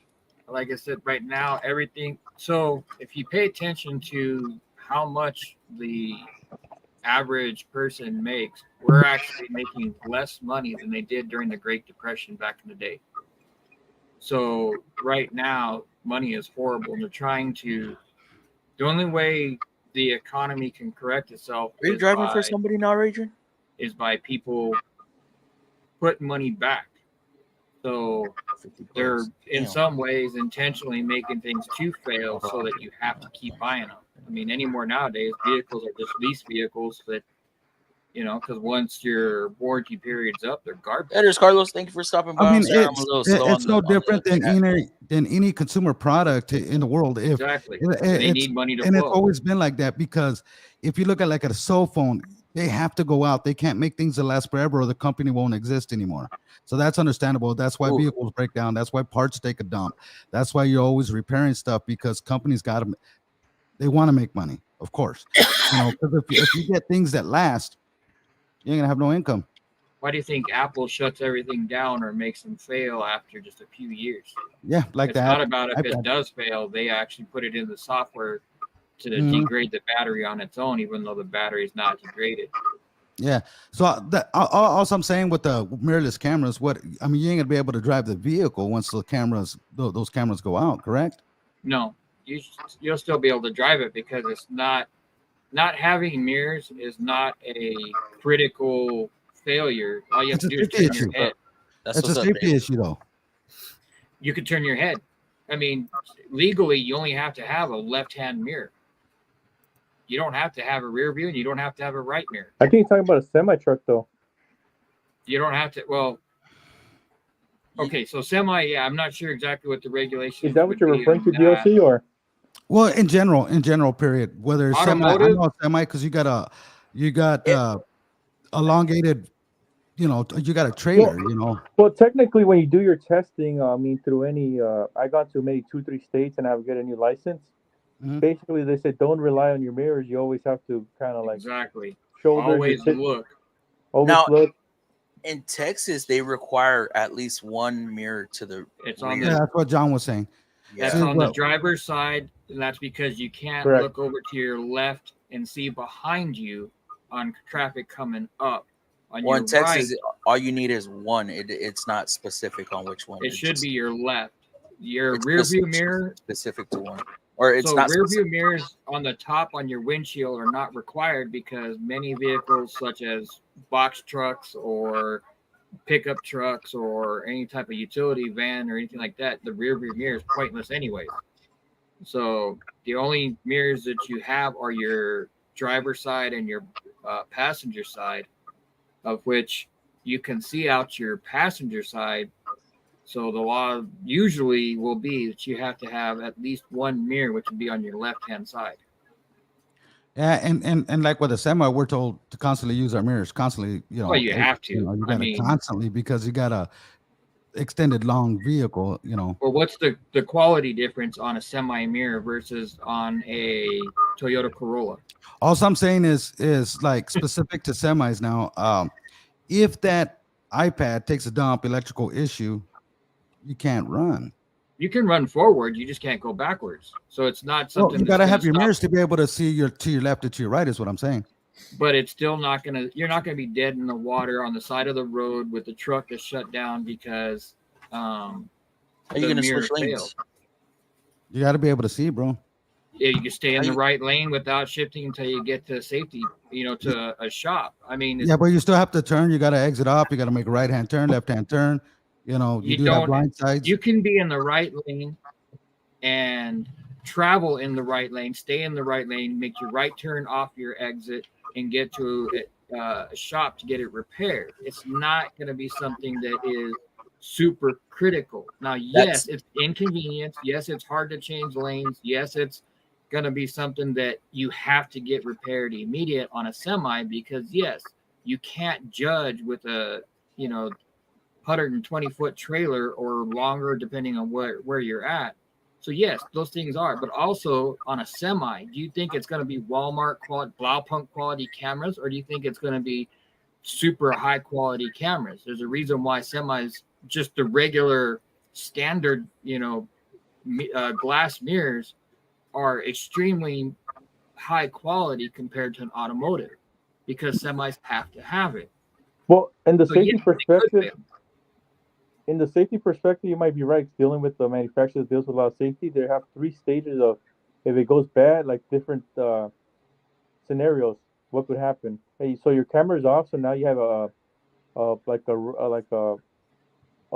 maybe a indicator on that side somewhere by the A pillar that lights up either yellow to see if you have someone near you, or if you don't. So there's probably has to be radar. There has to be some sort of safety measures. So if something goes out, you might have a plan B and C. You'd have a radar system that can help you to. Yeah, I'm sure they got a backup. I'm sure they got some kind of backup.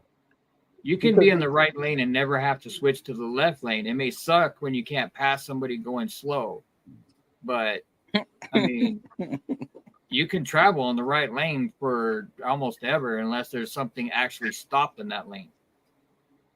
But it's like we had people with our manufacturers talking about something, how we're talking about sensors and how it throw a car off, correct? So we had where people play silly pranks on people where on our vehicles, if it senses someone behind you backing up, the car would just completely stop and jolt. Oh, dude, not to cut you off, but yeah. you ever like go to park one of those vehicles and it detects the curb and it fucking slams the brakes and scares the hell out of you? Nissan did that crap. Oh, it scared. It happened to me the other day in front of customers. Yeah, that is so embarrassing. It's like, boom. In my driveway, it kept detecting our little crap thing that we had on the side, and every time I tried to pull in the driveway, it'd stop on me, and I couldn't get in the damn driveway. Well, hopefully I don't want to give people ideas, but customer came in like, hey, this car's possessed. I'm backing up. It's just braking. It's just somebody thought it was funny to go get like duct tape and just start putting duct tape on the sensors. So somehow it was just stopping, and it would detect like something was there when it was not there. Yeah, that I mean, it's hard to explain that stuff to customers too, because they still won't understand. They'll still think something's going on with their vehicle. Yeah, like we've had to demonstrate that to customers, and I mean, it's hard to explain some of this tech to especially elderly people. Correct, you're right. But like we have a safety, we have a thing called like City Safe. So if it detects something similar to that, it would just like break automatically. And we have parking, we have garage doors that we go through that open up quick.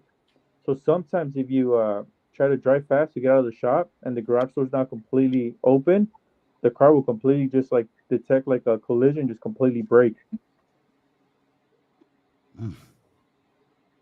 No, Supra, it was just me.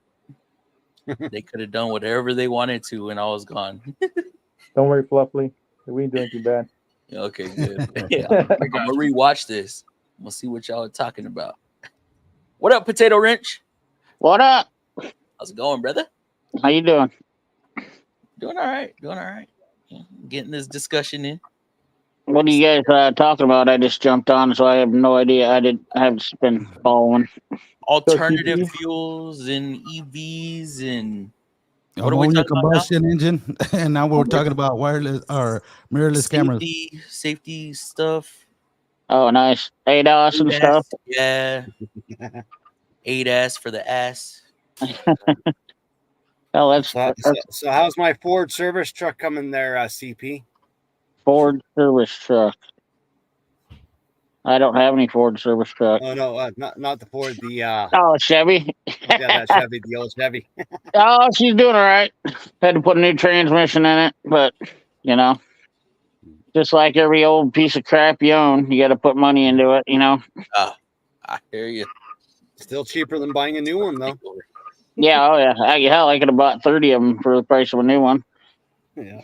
Hell, how to the damage that DEF fluid What's up, does. Dad? Ooh, What's up, Quick Wrench? How you doing? Doing good.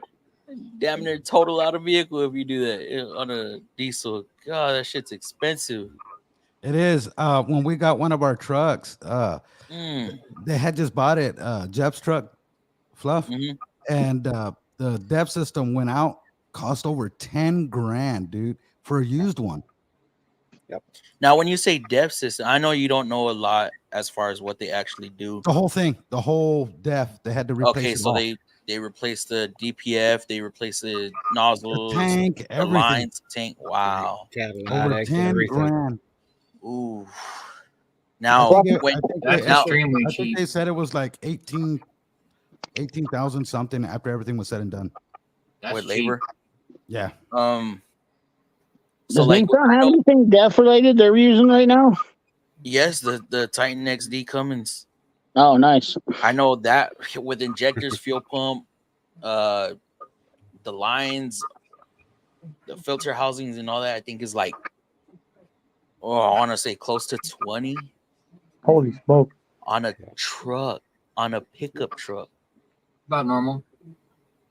And it's like 40 hours of labor or some shit like that, dude. It's Now you know why they're trying. Why the dealerships are protesting right now, because when this becomes wide scale across every vehicle, nobody's going to want any new vehicle that every 10,000 miles they're having to spend 10 to 20 grand to put the stupid crappy system on there that doesn't do anything for the planet and actually causes more problems than it solves. Well, you know, the funny thing about DEF system is people. I hear a lot of people now in the automotive game complaining about it, but they've been running them in trucks since 2010, and nobody had a problem until they started putting them on diesels all the time, and now all of a sudden it's an issue. Well, hell, once they have it on a truck, you ain't never getting it off a car. You're dreaming if you think you're going to get the automotive industry to get rid of DEF now. Once they start putting them on semis, you're done, bud. That's all there is to it. Well, I know that. That's why we need to get the EPA dismantled, because all of this, it doesn't do anything to save anything. And if you look at the average right now on in-city daily driving vehicles for to and from work, the systems last about 10,000 miles and they fail because people aren't doing the regen like it's supposed to. And if you idle too long, like let's say all the work trucks that, you know, let's say for the city where they drive a short distance, stop, they idle, drive a short distance, stop, idle, those things clog up. You get maybe 10 grand out of one, and next thing you know, it's $20,000 down the drain every 10,000 miles. You know what's crazy though, John, is that a lot of these semis, like they bog them down, and usually at a specific speed. If you're going a specific speed, the truck automatically regens to where you don't have to pull over and regen for 45 minutes to 1 hour. To where it's sitting there getting extremely hot, and you have to find a specific location to be able to do it. They tell you when you regen at a park position, you don't want to be next to vehicles or brush or trees or anything like that. But that's not, they just now are starting to do that, but that's not how it was. As a guy that drove trucks for 10 years with DEF on them, you still had to do regens on them. And I can tell you, from my standpoint, as driving a truck with... family. Oh, you out, Renton? Yeah, all right, brother. Take care of some business real quick. Okay, you good? If you want, you can hop back on if we're still on. All right, I'll be in the back, right? We'll see you guys in a bit then. Bye. Yes, sir. Deep on the wrench. All right. So the original before they started running all the DEF, we still had to regen driving. You know, you have to stop regen. There was mountains of problems with them then when we first came out with them. I mean, they were it's just another system that causes issues. You know what I mean? Like You know, it's a money making venture at the end of the day. You know what I mean? Who's Like the one this, that makes the money off it? Exploding phone region. well, it's obviously the corporations, the ones that make the money off it, and the government does, because it's called government juice for a reason.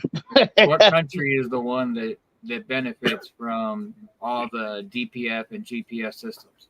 China. Well, the United States government's they're getting the most out of it because it's urea and it's waste. Nope, it's not the U.S. government. China's the one that's in charge of all of it.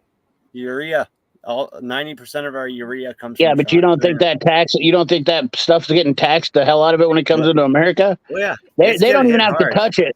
They don't even have to touch it, and they're making money off of it. Yep. Well, yeah, but who's the one that makes the most? It's China. U.S. government, because they get all the tax revenue from it.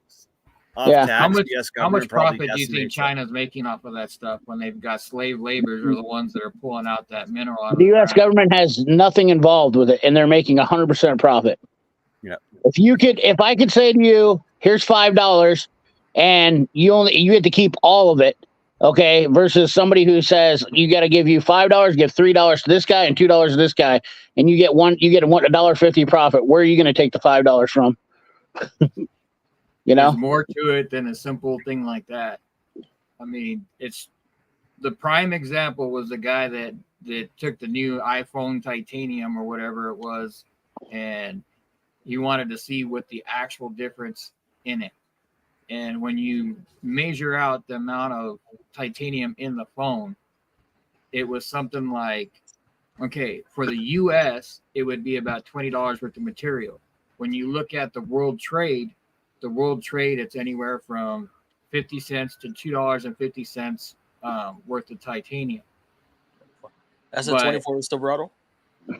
China pays pennies for that titanium.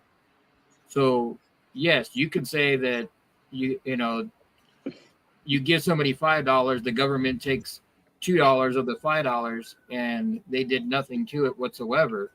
But when China is saying that we're charging the U.S. $20 and it only cost them 5 cents, they're making a hell of a lot more money than that tiny little $2 or $3 or $4 that the U.S. is making. You ought to get a manifest from a shipping manifest from one of these companies and actually do some research and look at that stuff. I've actually done all the research on how the mining works with China and their labor and.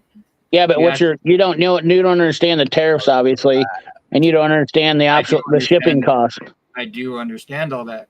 I understand the shipping costs. I understand the tariffs. I understand how much what the U.S. is doing. I paid attention to what each one of the presidents has charged, but I've also paid attention to how much the labor is at these different mining facilities, how much China actually pays for this stuff versus how much they're charging the rest. Well, urea is a waste. Urea is a waste. They're selling waste is what it is. Urea would have it's almost like natural gas.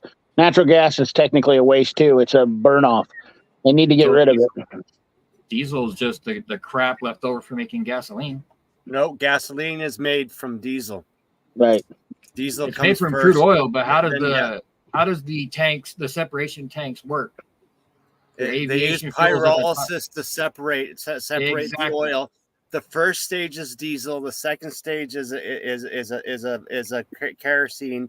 Then the third stage is gasolines, and they're down on. But diesel comes first out of the pyrolysis system. So gas is a byproduct of diesel of making diesel. Oh, sure. I used to work at some of the stations back, and that's actually opposite. I mean, when you're making aviation, okay, well, when you make aviation fuel, what's the byproduct of aviation fuel? Creosol, kerosene. All the stuff below kerosene and aviation fuel are the same, and kerosene is just a diluted version of diesel with higher octane, and they put additive into it. Mm-hmm. So what was the order y'all were saying?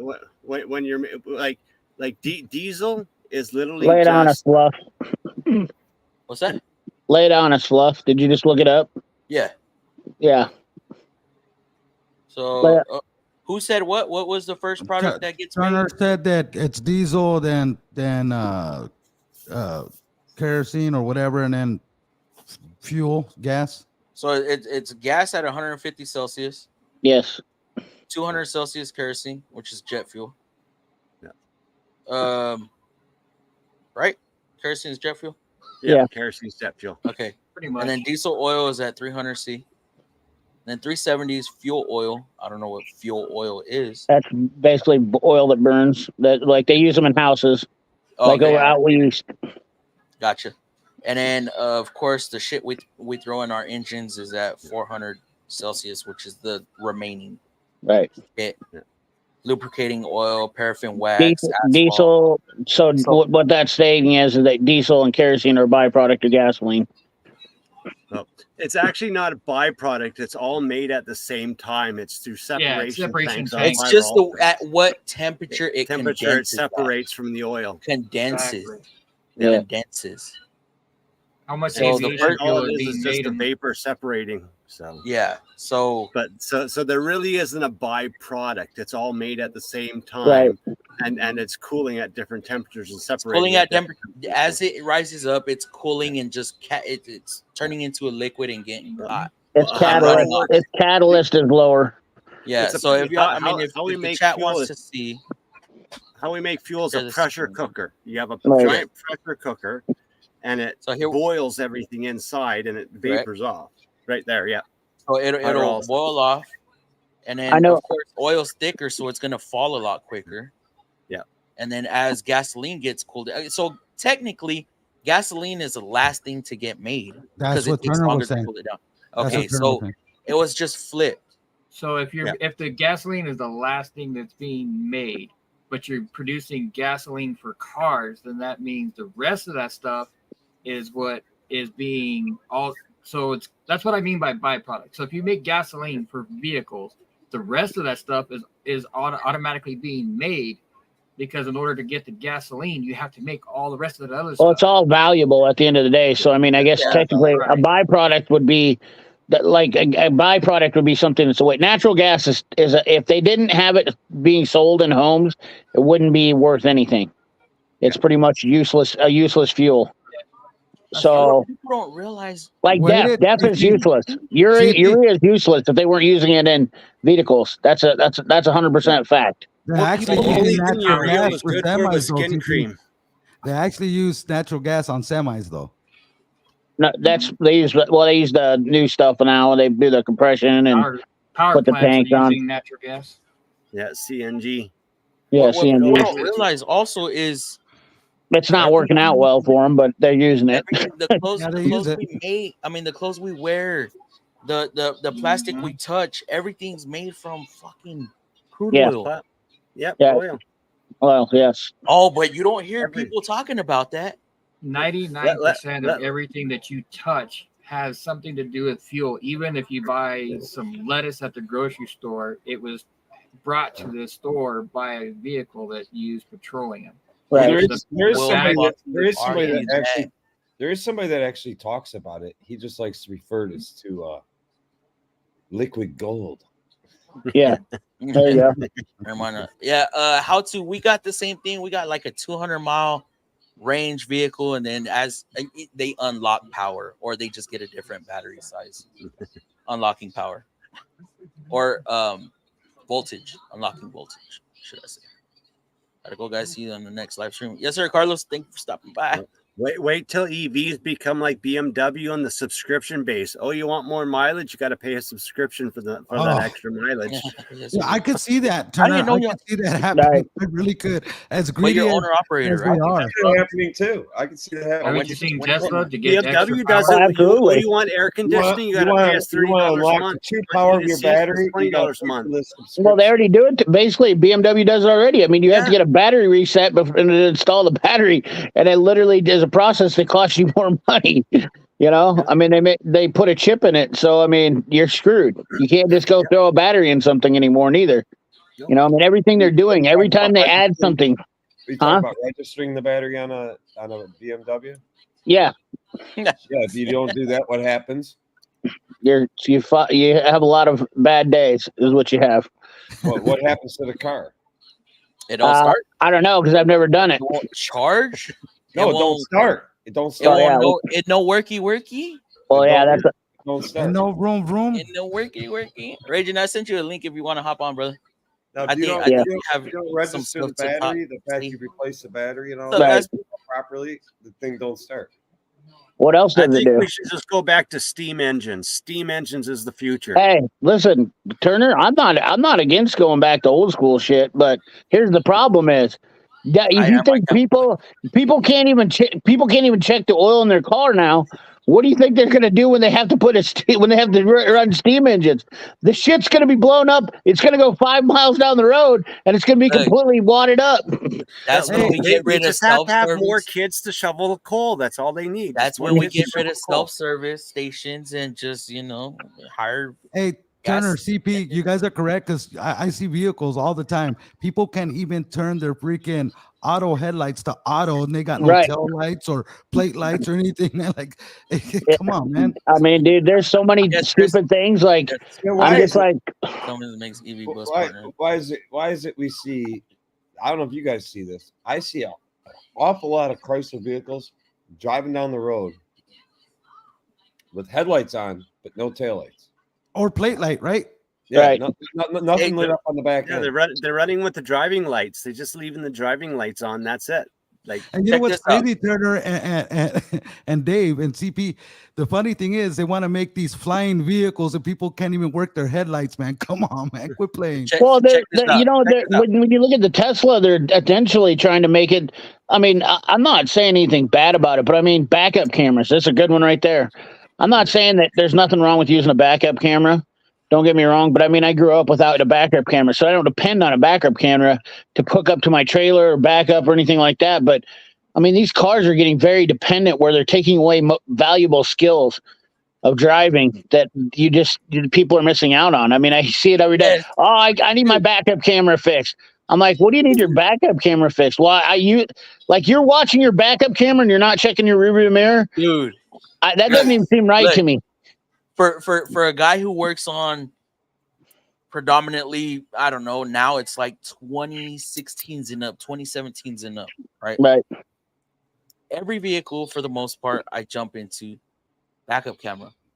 Yeah. Bring me a 2012 vehicle with no backup camera, and I'm trying to park in between two cars. I am pissed that I don't have the damn backup camera. There you go. I mean, I'm saying, I'm not saying there's anything wrong with it. I'm just saying you definitely lose some motor skill abilities by having a backup camera. You do lose a sense of your surroundings a little bit because I'm caught with it too. What's that? What about this, Turner and CP and Dave? What up, Raging? What about this? What's where up? you got the vehicles where you hit a button and it steers for you, keeps it straight. Oh yeah, Tesla. And it backs up and it'll back into a spot for you. all the People are parking. losing skills all the time. Yeah. Parking assistant. So check no this out. spatial Check this awareness. out. You know what? Driving touch builds on this actual comment. spatial awareness for out in the world. I want to touch on this comment real quick. Aspie said Cummins makes an EV bus partner with Bluebird 200-mile range. Would this be beneficial to school districts? They don't drive far, right? Yeah. Bluebird buses drive miles, thousands of miles. No, he's a school bus mechanic. Well, you got to look at it, Fluff. When you got school buses traveling to go play another team, football and stuff like that, that's going to be an issue because they do go by school bus. Correct. Several of them. But if it's from day to day, picking up and dropping off kids, now there are times where they do little events or school. What are they called? School trips? No, field trips. Sporting events? No, field trips. Yeah. Well, you got to put this in. You got to put this. But they got to have a lineup of both, right? Well, you got to put this in perspective, though, Fluff. You're running on a battery. You're probably running an AC in there, and all this stuff, right? In this bus, you come to an accident. What bus has AC? Fatality. Fatalities could take up to 4 or 5 hours, to clear up. At least here in Texas. True. All this stuff, and you're just burning up all that energy from that battery. Then what? You don't have 200 miles to go anymore. Yep. Yeah, there's a lot of school bus that had AC. All the Oh, yeah, buses I drove Yeah, no didn't have kidding. AC. we had 'em- Yes, you did, John. It was called No, "Bring Down the Window." All we had was that little I- fan. We had that little tiny 12-volt all we fan. had You was know, roll that would down the blow window. like me. The dash 2000 fan. seatbelts, no AC. We The had roll down Kenworth the fan. window. Two- No cushioning in 2007, the seat. 2008 is when they started bringing us buses with HVAC on it. Yeah, Yeah, those- I never- those are- because we would wait. We had 2 campuses that we had to pick up from. It was one high school, but we were separated into 3 The campuses. smell of those bus seats, especially after all the high school kids Dude, that is went sick. to sporting events. Listen, tell me you guys did not know that smell. You just know that was complete funky smell. There ain't a person in here right now that would go sit on a school bus and ride in that thing right now if you had to, just because you're like, listen, I know that my dirty ball sack was sitting in one of these seats when I was got done with a wrestling tournament. Oh, That's And I a was lot. like, I drove school buses. I did it for years. My mother-in-law God. did it for like 17 years or some crap. That's straight My wife funk. even was an Chris, yes, attendant on that school is. buses. I'm sure they do a lot. I'm sure they do a lot of more cleaning on them now than what they You know did. what? I've got you guys all beat on the whole high school smell of the seats. We actually did. Now, and I mean this with no disrespect, but we did special needs. Okay, we did special needs, and some of those Oh, kids, what the hell? like Yeah, I'm sure. they would have fluids coming out of different places. Right. Yeah. And That's yeah, just- it was. Nope. And when It they is have what it is. seizures, and What do you think about that, Aspie? Are you all for this? I mean, because you work predominantly on gasoline, or are you a school district, just a fleet mechanic? So you work on their gas. Cummins is making a 6-7 liter block that will work with gasoline with a different head and turning. Are all the diesel guys? I hear a lot of diesel guys converting to gas all of a sudden lately. Are they I don't finally? know why. 3 years ago, I said, why would anybody own a diesel with all the money if you aren't using it to drive? I've got like a ton of buddies now. They're like, yeah, I wish I'd never bought a diesel. And they were the best thing ever 3-4 years ago, the diesel movement, I mean, whistling diesel, let's say, call it all the diesel people in the entire world. Everybody was, and now people are realizing that they're getting tired of $150, $200 oil changes. The water the fuel filters, going and change those $120 a pop. I mean, Well, it's not that CP. It's not that they're converting to gasoline. Why? Because Shutting you're you paying up. $6 for a tank, per Right. gallon per tank. I'd rather pay $3 and something than what's the $6 benefit of per diesel gallon. over gasoline if you're on a Mileage daily? and power. if you're not using the truck, there's absolutely zero benefit. If you're not actually using the truck to tow something with weight or anything, there is zero benefit of having a diesel truck now. But besides having death, the oil changes, and the cost of repairs are What's absolutely Ford's ridiculous. What's the towing capacity of Ford's single cab F-150 right now on a gasoline? Oh, 17,000 pounds. right. Yeah, but you can only get a range of like 5 miles. No. What did you just say? What was the question? You just said So F-150. Ford has their single cab pickup truck right now. I think it's What year model? What year model? Look, 2023. It's the 23? single cab. F-150. Yeah, it's like 17,000 pound towing capacity. No way. The only 14,000 benefit. What What engine? Hold on. What engine? What engine? Take a can look. it fit? They really look. are. They actually are advertising that bullshit. Right. Yeah. So if you look How up do you stop the TFL, truck? How do before you stop the guys, truck if so got a look up 16,000 TFL on pound? you. They're not going look up 17,000. Look up 16,000 TFL on YouTube, and you can actually watch the guys take that thing up the Ike Gauntlet with a full load, maxed out, and they actually put that thing through the test for stopping, braking, taking off, acceleration, the whole 9 yards. That thing is superior Well, here's- over a lot of diesels. I got the pleasure to drive a new Godzilla the other day on a That's nice. F350, and I enjoyed it. I thought it pulled It is. extremely well. I thought it pulled Godzilla, all the Godzilla is the Cleveland. But I know it towed well though. It had plenty It of does. power. It towed It really is. good. And I was like, well, I would tow the shit out of stuff with this. And it got 11.5 miles a gallon.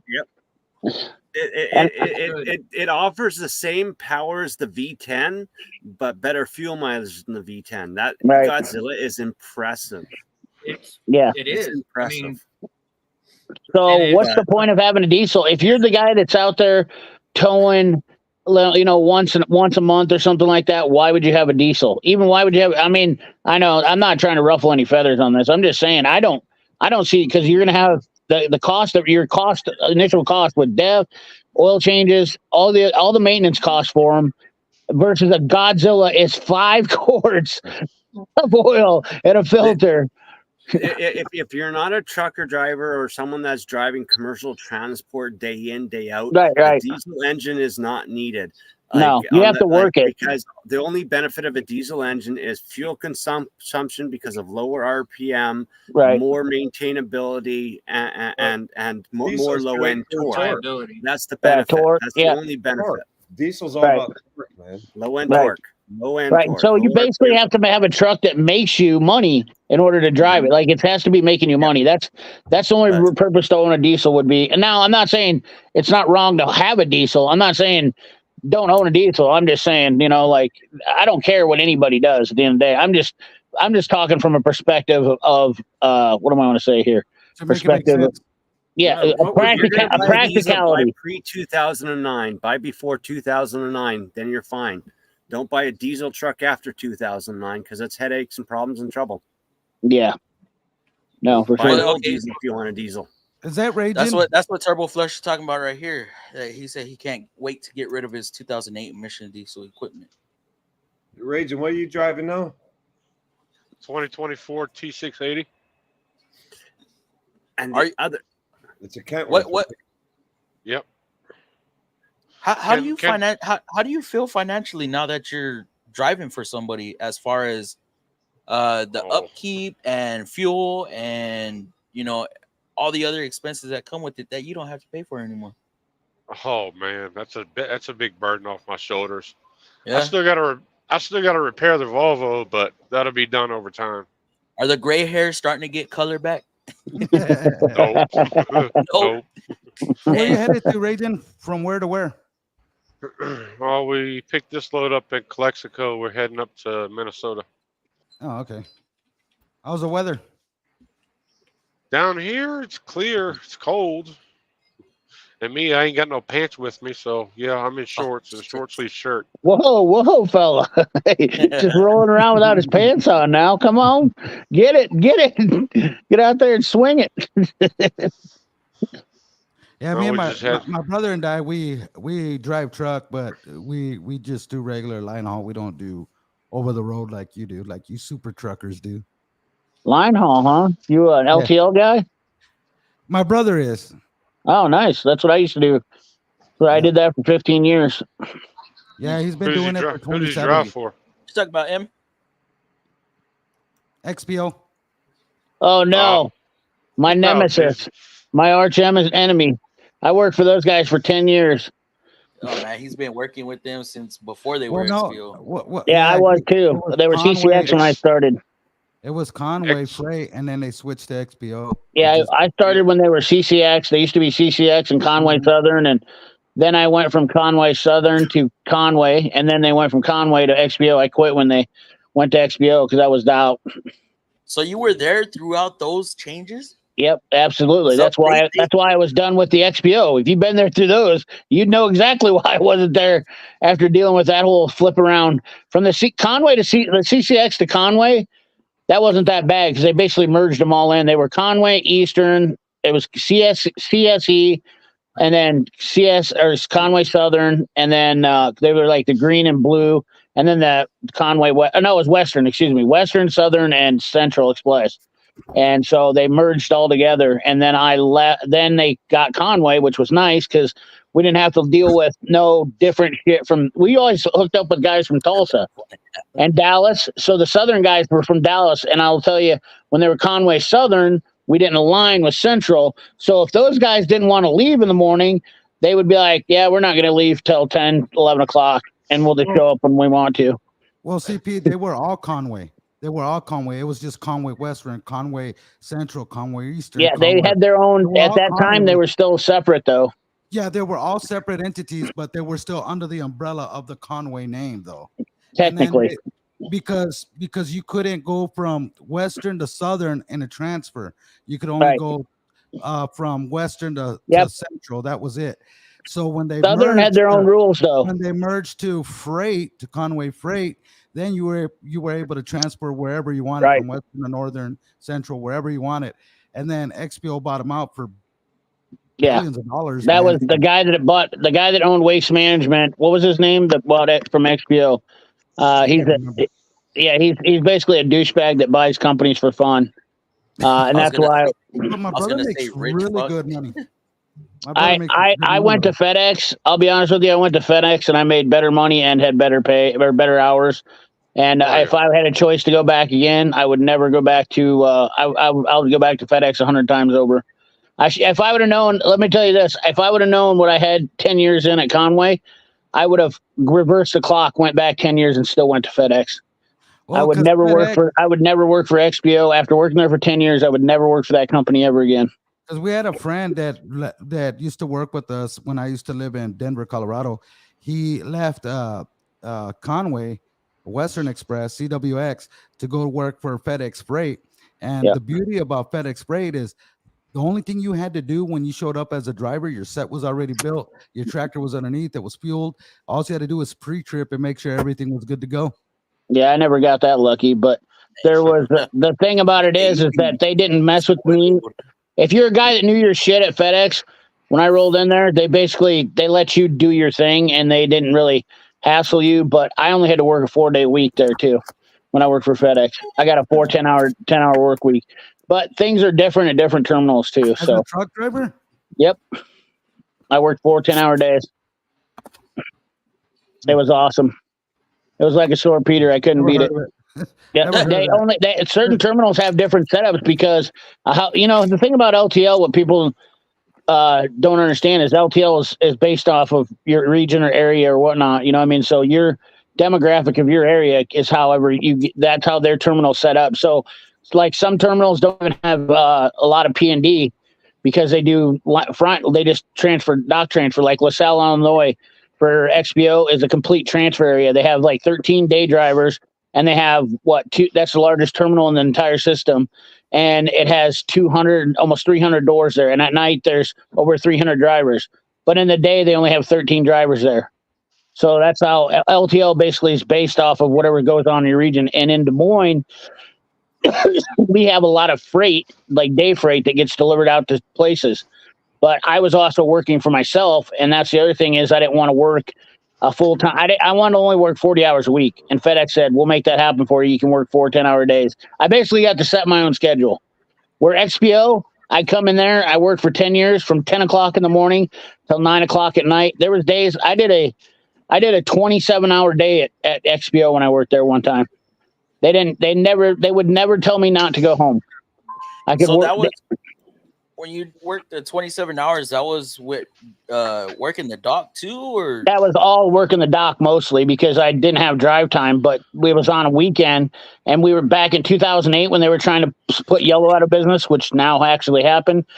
They were having so much freight. I don't know if you worked for Conway back then in 2008 when the great freight shaking deal was going down, but they had so much freight that they were basically bidding freight at rock bottom prices to get it all. So that way they could choke out Yellow. So we were just taking on anything and everything for dirt cheap, like $25 pallets shipping from Walmart. We did all Walmart's freight, blah, blah, blah. Anyways, Friday night, I was done. There was no more drive time and they were short and they said, hey, will you stay and work? And we had freight going all the way up till Saturday the next day. And I sat there in the forklift and filled trailers and filled trailers and filled trailers and filled trailers and filled trailers. I bet I put out probably 100 trailers that day. But the paycheck was awesome, I mean, they just let me keep working. I was like, I'm just going to keep doing it. I was like, I'm going to set a record. Why not? I was like, you're going to let me keep working? Why not? I was getting overtime at that point. It didn't matter to me. They were paying me ridiculous amounts of money to sit there and work. So I just kept going. I went in and took my break and ate lunch and then came back out in the forklift. I mean, I was happy to sit in there loading freight. Gasoline. Yeah, CFI got folded in with Conway and all them. Yeah, CFI was a big deal because of union shit. I That's how. forgot about that. Yeah, CFI went on it bankrupt, or they were in union and they basically went bankrupt because of the I union. remember, Yeah, I was like, No, why, the, why they're is that back, Conway though. truck pulling CFI? Like, Yeah, Yeah, but after Conway sold out, CFI is back now. You see him on the Oh, yeah. road now. yeah, it's CFI though. It's not the same. It's I don't know. I don't work for CFI, so I don't know if it's the same or not. No. So, Consolidated It's a- Freight Incorporated is not the same as the CFI from back in the day. it's the same owners. No, it's not the same owners. I'm working for them right now. It's basically the same owners. They have a stake in the company, and they gave, because TFI out of Canada bought truckload off of XPO. Yep. And when that Excuse happened, me, what was that? TFI? TFI, No, Conway bought- Transforce Incorporated. Transforce Incorporated bought the truckload division off of XPO. And when that happened, the old owner of CFI gave them the rights to the name to put on the trucks. Now That would that be the second Transforce America sold the truckload off to Heartland. Actually, Heartland owns CFI now. Heartland Express? Yeah, out of they own Cedar Rapids, CFI. Really? Iowa. I didn't even think Heartland was that big. Wow. Okay. Yeah, They're out of Yeah, they're out of got- Cedar Rapids, Iowa. yeah, they got terminals all over the place. Sorry, Flop. We went to trucking, and this is not a trucking channel. no, you're good. It's all automotive. I mean, I don't think we draw a line when it comes to tools and things that roll on the asphalt. Well, I mean, the largest company ever to file bankruptcy. So CF Consolidated Freight was the company that went out of business. And I don't know where CFI got into this as being the owners, but the largest company to ever file bankruptcy was Yellow Freight. They used to be number one way back in the day, Yeah, man. they were. They kept buying out like other companies, weren't they? And it just made bad Mhm. business decisions, man. Yeah, well, it's union based. So it's CF Consolidated Freight was union too. I mean, the thing is people don't see is that these union companies are they got their arms tied behind their backs when it comes down to, well, all of these companies striking. It's kind of scary seeing some of these companies striking. I mean, Ford, GM, all these companies striking. To me, it's really scary seeing that, because these companies can potentially go out of business because of this. Because if they can't come up with the demands, which they should be able to by all rights, not saying that the people that are not demanding this stuff, the workers don't deserve it. I'm just saying the companies themselves will shut the doors if they're not going to line their pockets the way they want. At the end of the day, they're just going to shut it down. That's what happened with Yellow. The drivers drove them out of business. Well, at the end of to add to that, you are correct there too, because like I said, my brother works for XPO, and I won't say where, but they were voting on whether to go union and stuff like that, and a lot of drivers were for it, and some weren't. And XPO goes, well, I'll tell you what, we go union, we close the doors. Exactly. Yeah, we already been down this road before They don't need too. the money; they just want to make more. No, they said they literally back in 2010, when we were getting pushed to do all that work, a bunch of them, they started bringing in yellow cards. You know, yellow cards are when they come in to sign up for union. And Conway said, "Go ahead and sign them up, boys. We'll just shut the doors to this terminal. We'll build another one right next door. We'll start all over again," because they're not scared, because they already know what happened when they had CF. The problem is union takes, and I'm not saying it's a bad thing, but I don't know how the union works to make things good. I've never seen it in a light anymore that works in this society where it actually makes a bunch of sense. Well, you can look at it. You can look at it both ways, and what I mean by that is the pros and the cons. The pros is one of the pros that when I worked for a company which was a processing plant when I lived up in Idaho. The good thing is because they would write you up for whatever they felt you were doing wrong. Well, now you can file back then you were able to file grievances and put that supervisor or whatever on notice to where, hey, look, we're watching you, quit messing with this dude, because where forth and so forth. But now like, you have course, HR departments and stuff like that. For wage increase and stuff like that. But sometimes it's weird because you'll have like protests and stuff like this. And I lived in a small town, so working in a processing plant, you were getting paid very well at Which that one time. Was that? Or was that McCain's? McCain or was Foods. that Yeah, McCain Foods.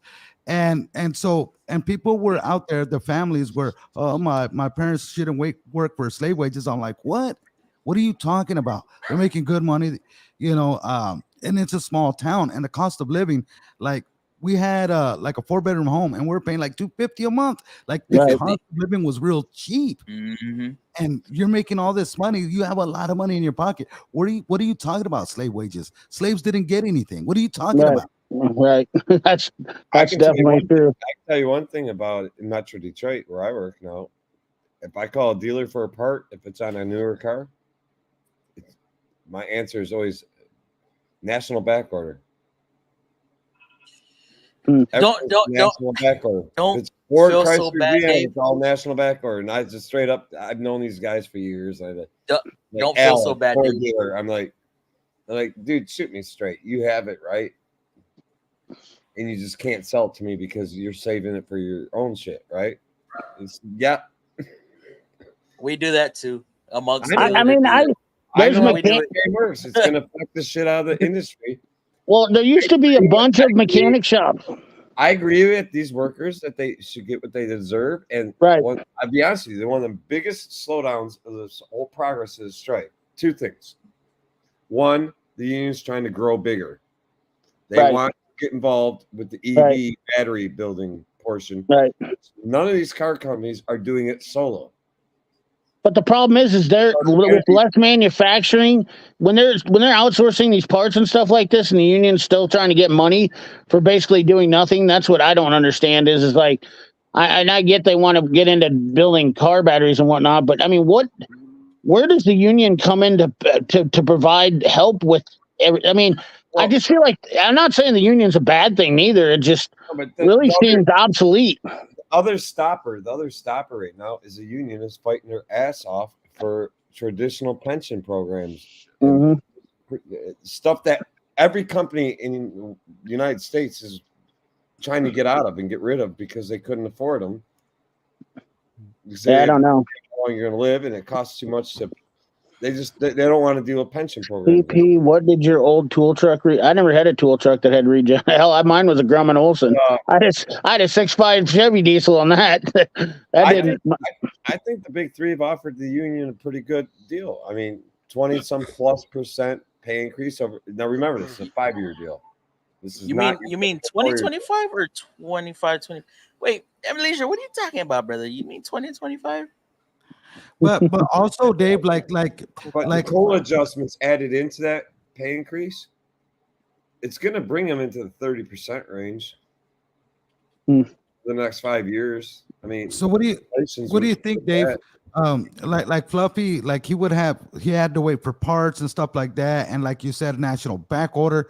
We never had that before until this whole pushing of the EV. You notice that pushing of the EV? We can't get parts for nothing. That's a good point. Ever since EV and ever since COVID, I've had a hard time getting parts. Yeah, well, they keep blaming it on of parts and stuff and places you could get them anywhere, and all of a sudden parts just stop out of nowhere. Like, come on, quit playing. You know what? I think we don't ask that question enough. I think that's a great question. Why is this such a problem? And you can keep blaming on COVID and everything else, but let's see answers. Instead of blaming it on something, let's see reasons. That's a very good question. I'm trying to think of the car the guy's working on at my shop. It's a Buick Verano. That would be a Nissan Murano. Wait, hold on. Verano. Verano. Oh, okay. Sorry. Buick Verano, which I believe is like the same damn thing as maybe a Malibu. Whatever, it's got its equivalent. Do you know it needs rear calipers? The rear calipers are a national back order. Nobody has them. The dealers don't have them. AutoZone don't have them. Advance don't have them. O'Reilly's don't have them. Napa don't have them. Nobody has them. What year is it that you're trying to get calipers for? I think it's like a 2000. I'm guessing here because I'm not the one working on the car. 2000. Tell me it's like Tell me like it's a 2020. No, it's like a 2015 or 16. Oh, I was gonna say, why are these calipers even going bad? That's the other thing is, I put calipers on a 1970s pickup and get them working. We went around it. I handled it. Going on, Diesel Boss. It's not that the caliper was bad. The slide pins were frozen, so the technician. And everything mechanic. He wanted to sell a whole new package, brand new brackets, brand new slide pins, brand new calipers. But bottom line, I was shocked at the fact that nobody had these calipers. They're on national backorder. Why? And it's just not auto parts. It's pretty much everything, groceries and stuff. Like what? Yeah. Why? Well, they're getting away with it. Well, I went to go buy a new dishwasher, and then I paid for it up front, the whole 9 yards. And then my buddy, who's manager at the store that I bought it from, said, "Hey, you got it a year later. I don't know when this is actually going to come in." Yes. When I moved into this house, dude, I can't wait any longer. I got 2 kids. My mom here. These people are just tearing me up. I said, "Don't worry about it. Cancel the order. I'll fix the KitchenAid dishwasher I have now. I'll buy a new pump unit for it." And that's what I did. We had to settle for the refrigerator we have now. When I moved into this house, I had to settle for a refrigerator that was in stock, because if not, for the one that we wanted, it was gonna be. They said like 6 months. Was it stainless steel? I think it was one of the Samsungs with the. Yeah, but it was exterior. Was it stainless steel? Yes. It's because Germany's got a lock on the stainless steel right now. But this was in 2020, I think. So this was a lock on it since then. Who the hell is this? Who the hell is this Mark Billitrum? What is he even talking about? I don't know. I'm waiting for him to say something. And then, is he smoked? Always lying about what? I don't know what he said. I said my tool truck. Did I say anything about my tool truck being a regen? I don't remember anything about saying that I had anything about my tool truck. I haven't even paid attention to his comments. I just noticed it now. Sorry. I'm just asking. I just want to see if anybody in here had heard me say anything about a tool truck being a regen. Well, what he's talking about the regen is when we're talking about semis and doing the right. regen. That's what I was talking about. Semis. When I worked for Conway Freight, we had that's exactly what I just referred to it as 15 years we were working. So I'm just curious. I think he's confused. I think he's trying to say I'm confused, but he's definitely always the one lying on this one. My F-350 DRW sits parked mostly. What the hell is DRW? Do you know what the big problem is with our supply right now is a lot of American companies either shut down, went belly up, sold out, or they decreased their labor force, and everyone got this taste of this free government money, and then the government started creating all these new disabilities, and that during COVID. And the workforce, they're like, I don't need to go to work. I can get a friggin' welfare check and food stamps and free housing from my government. And I don't need to work anymore. I can just go in and live off of that. And like, also too, Turner. Hey, I'll take. Where do I sign up for that, Turner? Where can I sign up for that? I'm in. I'm in. California, Washington State, and I think Louisiana's doing I'm in. Like I need to get signed up for that program, and then I'm going to start working for cash. Come up to Canada. You can do it too. You can come up to Canada and do it too.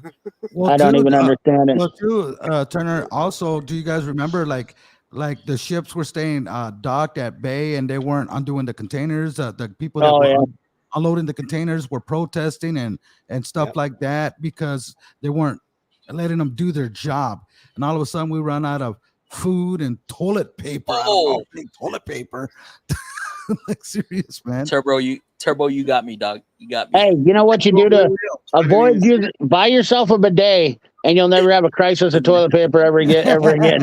DRWs. You win, and guess what? You win every month because you don't have to buy toilet paper, and now you're already taking care of it. I mean, it's a win-win. That's a simple fix for that. Never worry about your toilet paper issues again. I live in a motorhome. It's got one of those little spray nozzles by the toilet for washing it out. You just use that when you're done. The bunghole cleaner 9000. Get a garden hose, hook it up to your shower head. You know? Absolutely. Hey, the Europeans have been doing it for years. We're the only ones that wipe our butt with money. Japanese, look at the Japanese toilets. They just squat over a little hole and then they just grab a hose and hose themselves off. Exactly. Cleanest way to, I mean, nothing cleaner than have a little clean it off, you know. Okay, I'm gonna get to bed. We had to lighten it up a little bit. All right, we'll see you guys. I'm gonna call it for the night. Later. Mark, CP said that why would you want to drive diesel if you're not pulling a load? That's what CP was saying.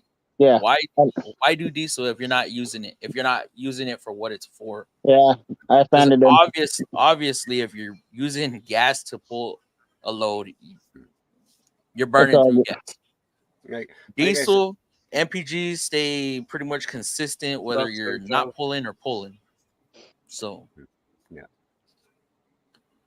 I passed out on my couch listening to this.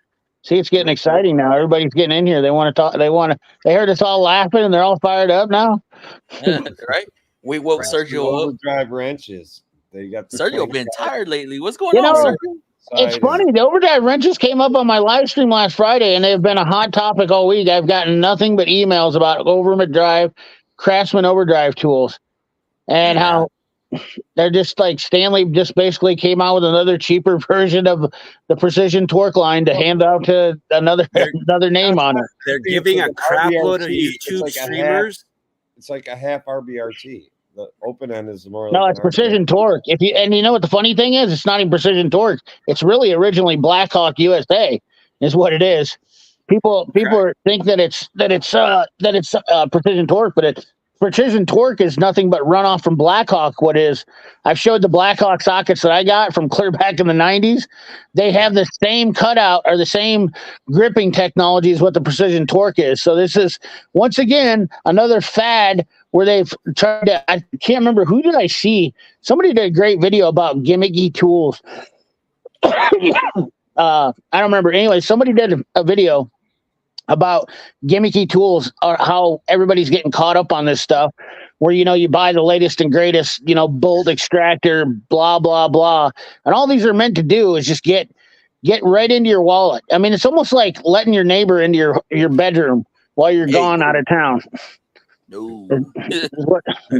There's only one tool you need, and it's called a torch. That will fix everything. There you go, Ray. Shannon wants to know what part of Minnesota are you going to? Just right there by St. Paul. Blaine, Minnesota to be exact. I sprayed a big load according to the girlfriend. I saw that one. I haven't got there yet. Colonel Buckshot, he just looked like a pretty sweet dude. Because did you see what I said? What'd you say? I said something about I don't pull a load, I blow them or something like that. You guys are going to see a lot of Craftsman stuff on YouTube because Craftsman, the brand Craftsman, is hitting a lot of YouTube streamers right now, sponsoring their channels, throwing them free tools just to get their name out. And Hitachi is planning on doing the same thing. Metabo, they've got this massive new line of tools coming out next year, and they're going to do the same thing. Don't talk about Craftsman like that, sir. What are you talking about? Don't talk about Craftsman. Craftsman they're better than Matco. No, all I said is I said not only Craftsman. What did I say wrong? Did Craftsman dissed on you guys in Texas? You ought to kick those guys right in the pee hole. They basically started a plant and then shut it down. Because I think DLC is the only one that caught that I said Craftsman. Yeah, did I say Craftsman too? This right now, didn't I? I don't know. Yeah, thought you crap. said Craftsman. I can't enunciate the F and the T. It sounds Listen, like me coming up as a mechanic, I remember buying Craftsman and thinking, God, what a mistake did I make buying this garbage. I actually, Whoa. honestly believe that some of the Harbor Freight stuff is probably better than what the Craftsman was in the 90s. The only thing that I got away with using from Craftsman back in the day was the sockets because they were Armstrong USA made. But the professional series tools was all I would only buy the professional series tools. Those were decent, but they were once again Armstrong USA made stuff. So, those brace panel wrenches are the biggest heaping piles of garbage that I've ever used in fact, I bend them, I would bend them all the time. They were just soft garbage, rounding nuts. Turbo. Price will only go up as people can't fix these new trucks. And not only that, You talking about the price of the parts, or you talking about the price of the trucks itself? everything, bro. Because if you look at it, Fluffy, Turbo Plus is correct, man. Because you look at a truck, what you used to get like 3-4 years ago, you can get it for 50 grand. Now they're selling for like 80-90 grand. 100 Oh, yeah. Except for a little couple extra things, but it's ridiculous, and the parts are getting more and more and more expensive. Why wouldn't you just rebuild your truck? I need a raise, so I'm gonna do a strike and all this stuff, and okay, well, we're gonna pay you this amount, but everything else is still gonna go up. So now what? It just keeps going and going and going. And where's the limit? When is it gonna stop? It's not. Why wouldn't somebody though? Here's what I don't understand is why wouldn't you just rebuild your truck? If you instead of spending $90,000, why not just spend $30,000 and just rebuild your truck brand new? Save yourself a bunch of money. Because what they want you to do is continue to buy. Why do they want to continue to buy? Because if you keep restoring it, they want to get rid of the old and bring in the new. Yeah. Oh yeah. I'm not a fan of the new trucks. I'll be honest with you. I'm not a fan of it. A lot of shit new right now. It's coming from a guy who. I'm gonna keep my 96 Chevy 6.5 till the day I die. Check this out though, Turner. And my 91 S10. The only thing I've had to change on it, of course, the AC because it went out when I bought it from somebody, and then and the alternator. But it's been running strong. It's been doing good. But I got my 2021 GMC Sierra. Cost me a lot of money. I'm still paying for it, of course. But here's the thing: not even 5,000 miles. I had to get a rebuilt engine. I get my engine rebuilt because the lifters went out. Yep. Oh, they came apart. They didn't go out. They shredded. And check this out. Check this out. It was one of those ones that the lifter comes apart and throws metal back up into how it throws metal into the intake. I don't fucking know. The only way to go is buy an old vehicle, spend $5,000, make it brand new. Yeah, but check this out. Pre 2009, you're laughing. As a mechanic, I don't want to work on my own vehicle. But check this out, though, Turner and CP.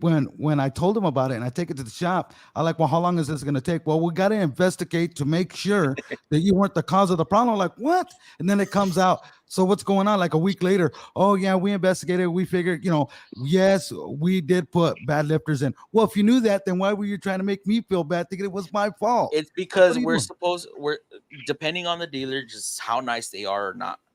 Right. So everything is supposed to be customer pay until proven warranty. As a guy that's working on a dealer's, Fluffy, how do you feel about? Would you buy a new car for the price they're asking? No. Fuck, I don't know. That speaks volumes right there. Because they're just not worth it. Well, not that, man. Price. Tell me. It's not just the price. So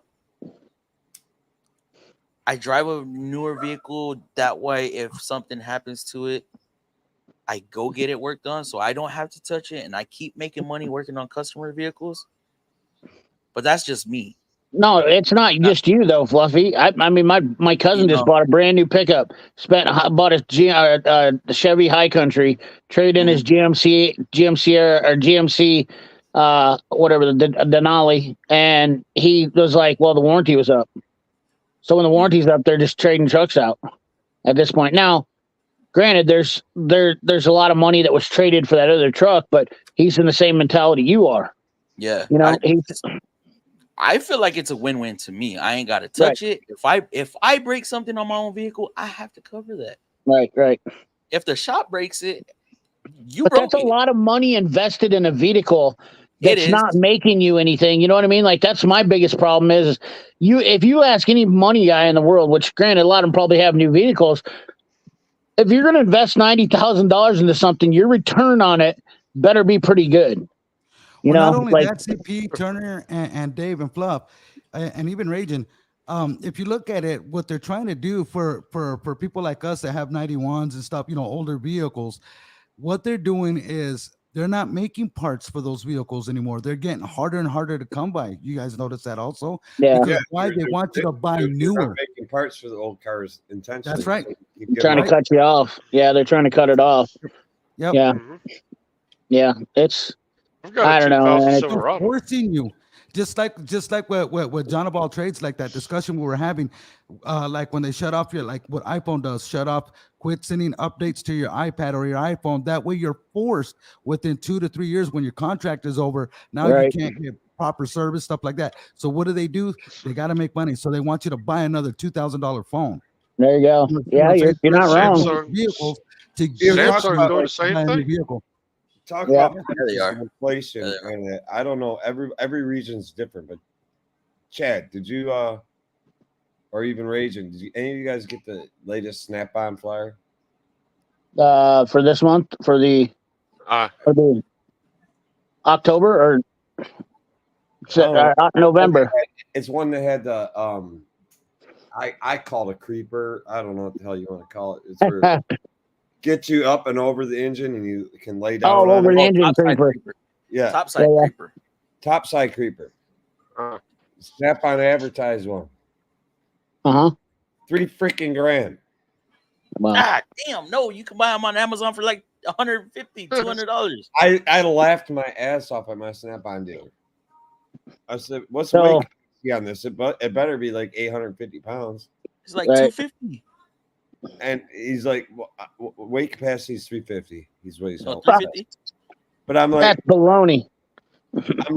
I'm like 2,900 and some odd dollars. I mean, what's going on with your company? That's why I said. Well, you know what that thing, the hoop, there's got to have a doll underneath it that hangs out there for you. You know, just like when you. I saw that, Chad, and then the rough terrain creeper. Oh yeah, I think. Yeah. $700. Well, it's like the wrenches. The wrench is $800 for the wrenches. Oh, those the new. Yeah, I mean, I'm not saying I'm not going to buy them, but it's still $800. The new ones that you're going to use to try to fight mountain wrench. Yeah, but the mountain wrenches I paid $100 for when they originally came out here 4 years ago. They have multiple brands. So they're 8 times the price of what I paid for the mountain wrenches. 8 times the price. Now, my biggest problem is, obviously, I hate the button on the mountain wrenches because they bump back every time you're using them. They do. Every good mechanic that uses them knows that's exactly the biggest problem. Then it pisses you off because you'll start loosening when you're trying to tighten or vice versa.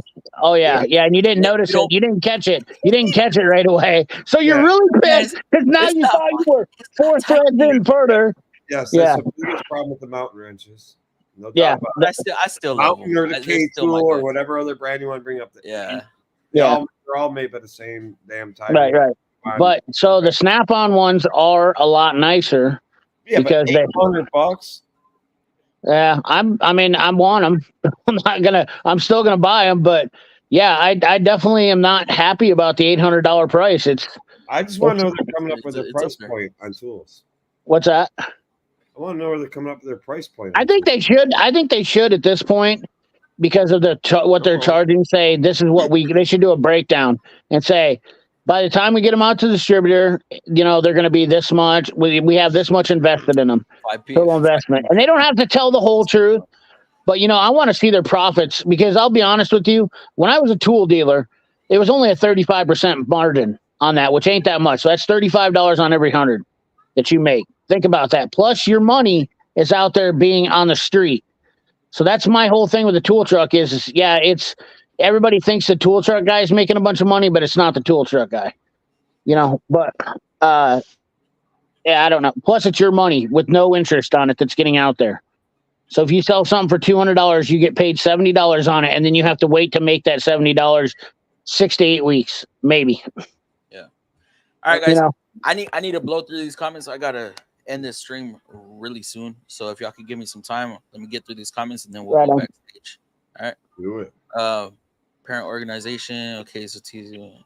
I think we're sorry how to, but I'm gonna blow through this stuff. I just want to touch on everybody who freaking CEOs being greedy. Dude, that just happens over time. Yeah. I'm glad Automotive is striking. That's what's scary about that, Turbo, is it's gonna start affecting everybody, and they're not realizing that they're just gonna stir up a whole lot of economic depressions. And I'm not looking forward to it. Even though the Japanese brand Nissan isn't involved in this, what if they catch on to that? Which I hope they don't, but it's just scary to think of. Shame on Ford for forgotten roots. Where's Frosty at, Dave? Any word, Dave? Oh, never. You already answered that. Depends on union and how they handle things and how they. Now I was in a chat with Power Stroke. Yeah, Power Stroke, Tech Talk, A-Rod, all them Rain Man Ray, Ford Boss Me. If y'all go look at that stream and hear the stuff they had to say, wow. About what? About the unions. Yeah, they don't like them neither. I still won't join. Yeah, I just don't. Run your company proper. No need for a union. Yes. Unions protect bad workers. Yeah. Right. Their face once they realize it's hilarious. I don't even know how it even. I mean, what started the union? The steel company with Carnegie? The mobs. The mobs. Okay. The trucking companies. Yeah, there was. That's actually right. It's the mobs. Yeah, the mobs started. Well, they organized, and then they got better, and obviously during some time of America, they were good. I'm not saying they weren't good, and I'm not saying all unions are bad neither, because there's good unions. Well, what happens is they start getting away with certain things, and they just, it's like you have to pay a union fee. Get away with this. Have you ever been part of a union? You have to pay. You have to pay out of your personal paycheck to a union. So that's the other thing is, instead of just, it's not like it's a provided service. You pay them to represent you. Mm-hmm. They're like a lawyer. They're basically is like a work comp lawyer that's basically in your corner all the time. Representative, and then they have union guys that are on union representatives on site. You know what I mean? It's just, Sergio says he's a union. Yeah, shop steward. There you go. Yeah. I keep wanting to buy a reader panel to hang in the back. What is that? I don't know what that is. I remember the Teamsters really got a bunch of shit going back in the early 2000s, late 90s. The unions all started here. Got me there, buddy. All started here in Metro Detroit. Yeah. I hate to say anything bad about them because I know there's people that are very with the Teamsters and all that. It was mob related. Good and crap at the same time. I have family that's terrible. That's an oxymoron. For 2 years trying to fix it. No tech could figure it out. Even on the parts for appliances are getting hard to. Oh, dude! I had to buy a new refrigerator. $1,500.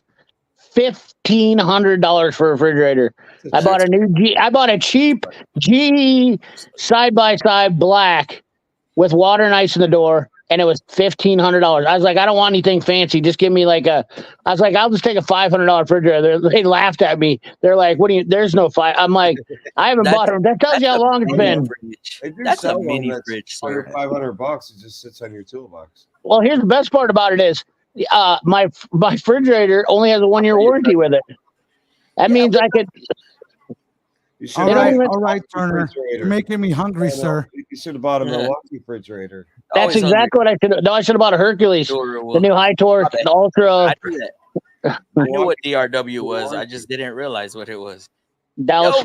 Yo, PBSS, what's going on, brother? Sorry I got to your comment late. I'm sorry. I'm only 20 minutes behind, but still. Thank you for coming in and joining in.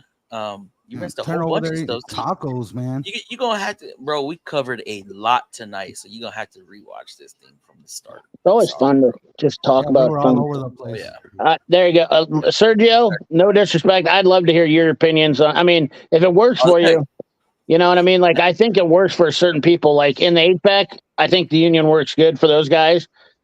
Plumbers and steam fitters, I think those guys work out pretty good. Iron workers, union is still working pretty good for those guys. Like I think there still is legitimate good union stuff, but like truckers, shop mechanics, that shit has all failed. Well, there's some great unions out there, but there's the unions that are trying to co-opt companies. That's my problem with some of the unions. Colonel comes up with some crazy comments. Look what Sergio said. He said it's comes up okay. with some He didn't say it was great, Chad. Well, no. I knew that. I knew that. I didn't realize what I was reading and what I was saying. I love Colonel Buckshot. Give that guy a fucking high five. He's pretty cool. On the Air 5. There you go. Yeah. Vertical 5. There we go. Yeah. I'm giving Colonel Buckshot the best commenter of the night. Hey, I passed out on my couch listening to this. Did we wake you up, Sergio? Any thoughts on the Craftsman overdrive wrenches? I haven't seen them. Hey, he didn't say craftsman. He said crafts, sir. Read that correctly. That's what I said. You said crafts. I caught you again. You did not put craftsman.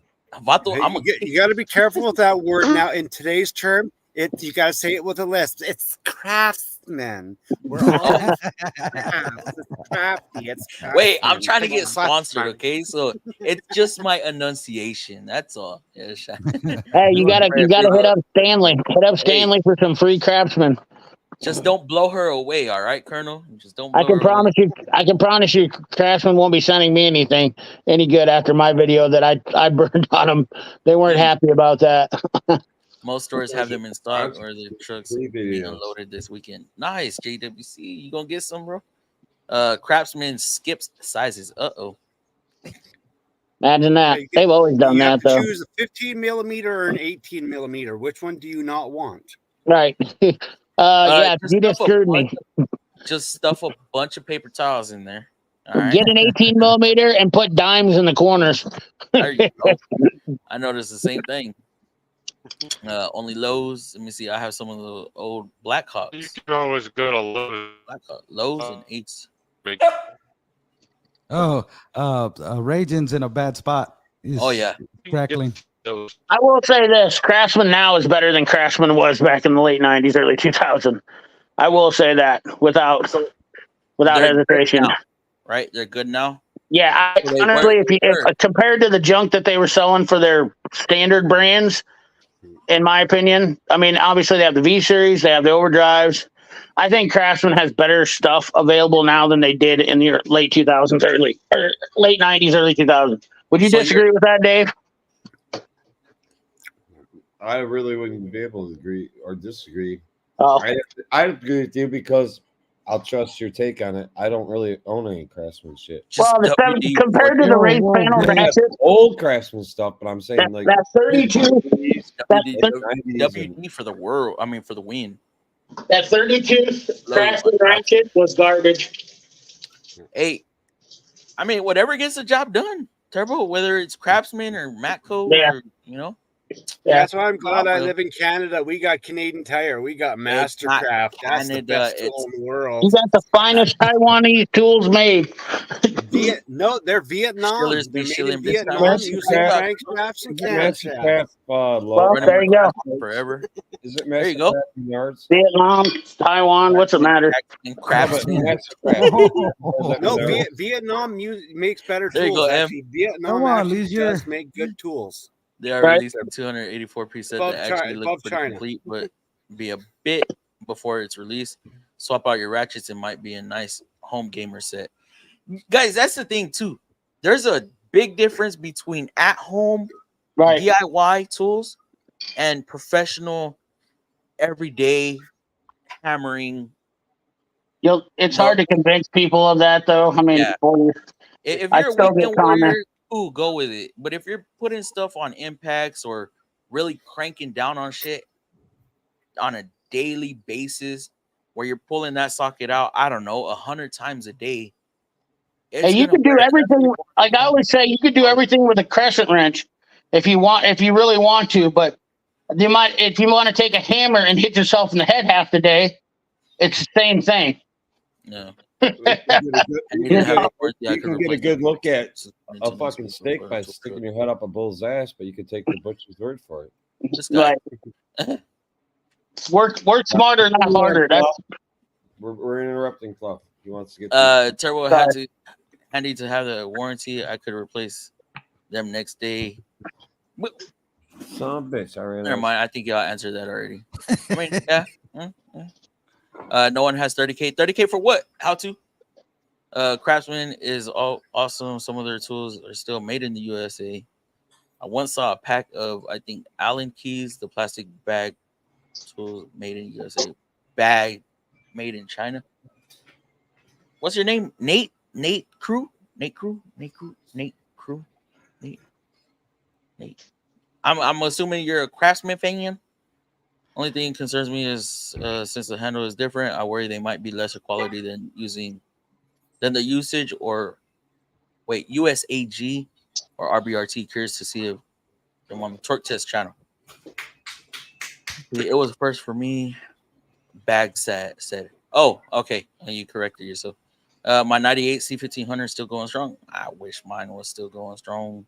You just need a transmission, Fluff. Shut it. All right. Our 2000 C1500 running good, also 250K. Y'all saw that video on mine? It still moves, but it doesn't move very quickly. Get the transmission fixer. You just want it out your driveway. It's staying there. Vehicles are designed disposable now. Yes. I think we're catching up to the Europeans, right? I don't know what he's talking about. Our 2000 GMC 2500 is still going strong at dude. Oh, but that's a 25. Is that a gas or is that diesel? 2500. Got a big boy engine. My 96 is over $1 million. So. Oh god dang. Let's go. What's up? Botting made easy. What's up? And overpriced. Yes, the price is where they're getting us.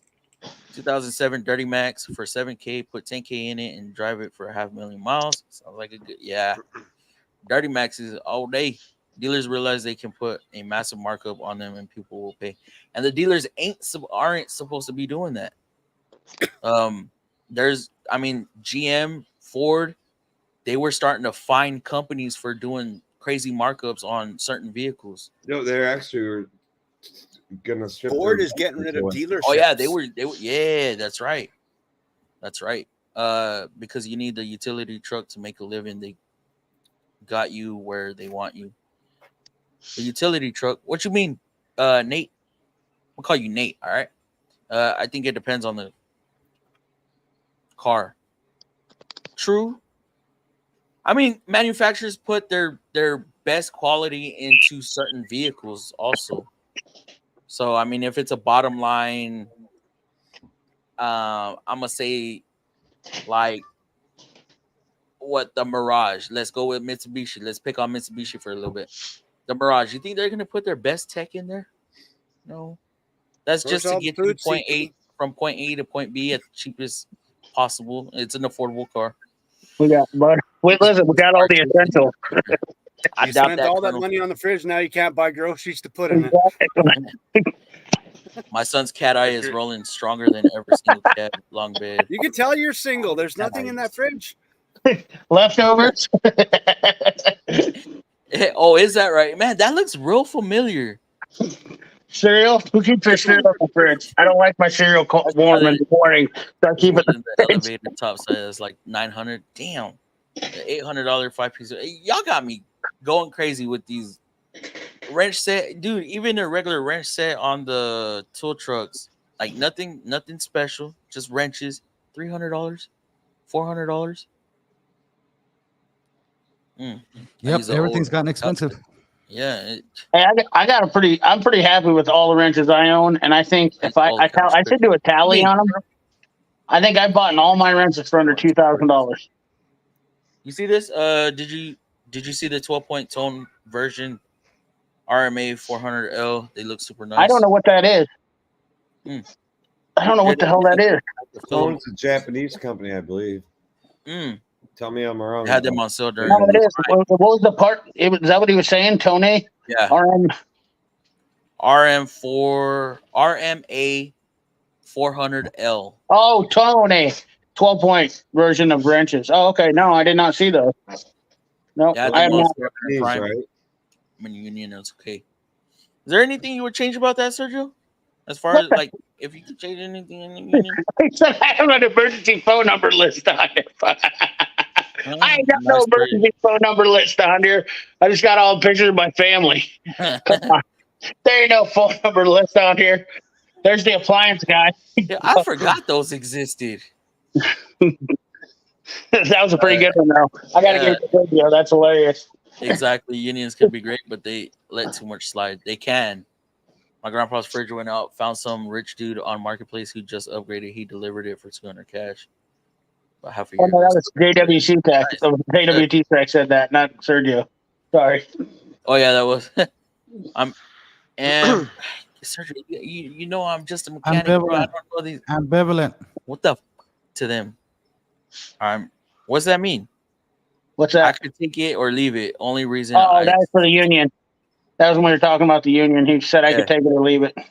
He said he wasn't. He said he basically said he wouldn't get excited about the conversation. Is what I took that as. Oh, okay. I just don't know what ambivalent. Yeah, that shit. Oh, ambivalent. UA is HVAC plumbers and fitters union. Okay, gotcha. The complete set only skips 9 and 11. Nobody needs. Actually, I need a 9 mil. Right.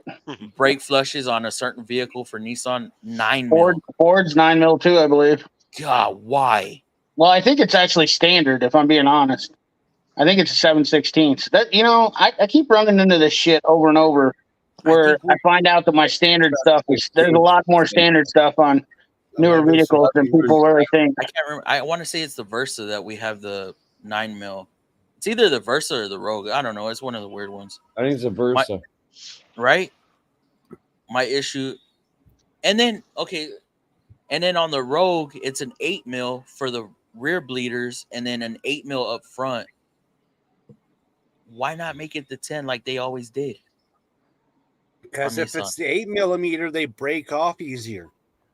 I don't want that. I don't want that. And then I find the 10 mils bleed faster. My issue isn't with the union; it's the admin part of our healthcare that we have for blame SoCal, bro. Blame California. Craftsman may be better than 2000 Gen, but availability sucks. Stores don't carry them like Sears used to. Icon seems to be good. I can't do it. No. I can't do it. Yes, I can't do it. Only if, dude, look, I guarantee you if Harbor Freight put a fucking tow truck out there and put it in the streets, I'd be in trouble. I guarantee you there'd be a lot of people that didn't have their bills paid still. And then they would blame it on the tool trucks again. You're right, but Harbor Freight prices would go up too, so they wouldn't. And they'd still blame it on the tool trucks though. But you know why Harbor Freight doesn't do it? Because they have no reason to. Brick and mortar. If Snap-on and all those companies would have done that from the get-go, there probably wouldn't even be a tool truck. To be honest with you, but I don't think there's enough competent drivers left anymore to drive for them.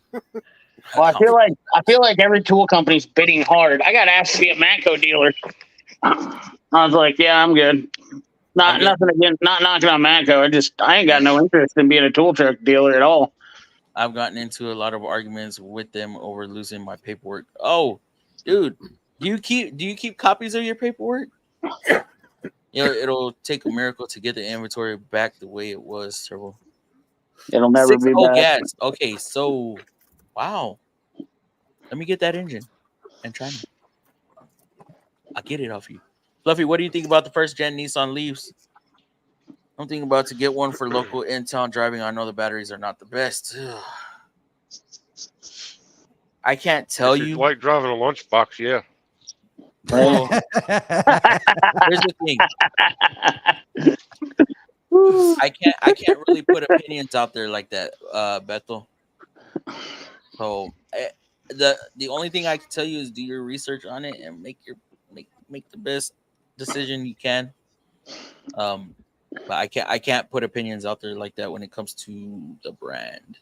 So I wonder if those RMA 400Ls are the same as like what my famous Slick Rick. What's going on? What's going on, brother? Nice for CP. You have an emergency phone number listed on the door. Does anybody have one? I know DLC does. Right? DLC, you got an emergency contact list? I used to. It's out of warranty. What? Dude, I've had it for like 6-7 years. No, we're talking about, mom, dad. Oh, I don't. It's on my phone now. I don't have an emergency contact list. I got a little card in my wallet that says where to bury me and how deep to bury me.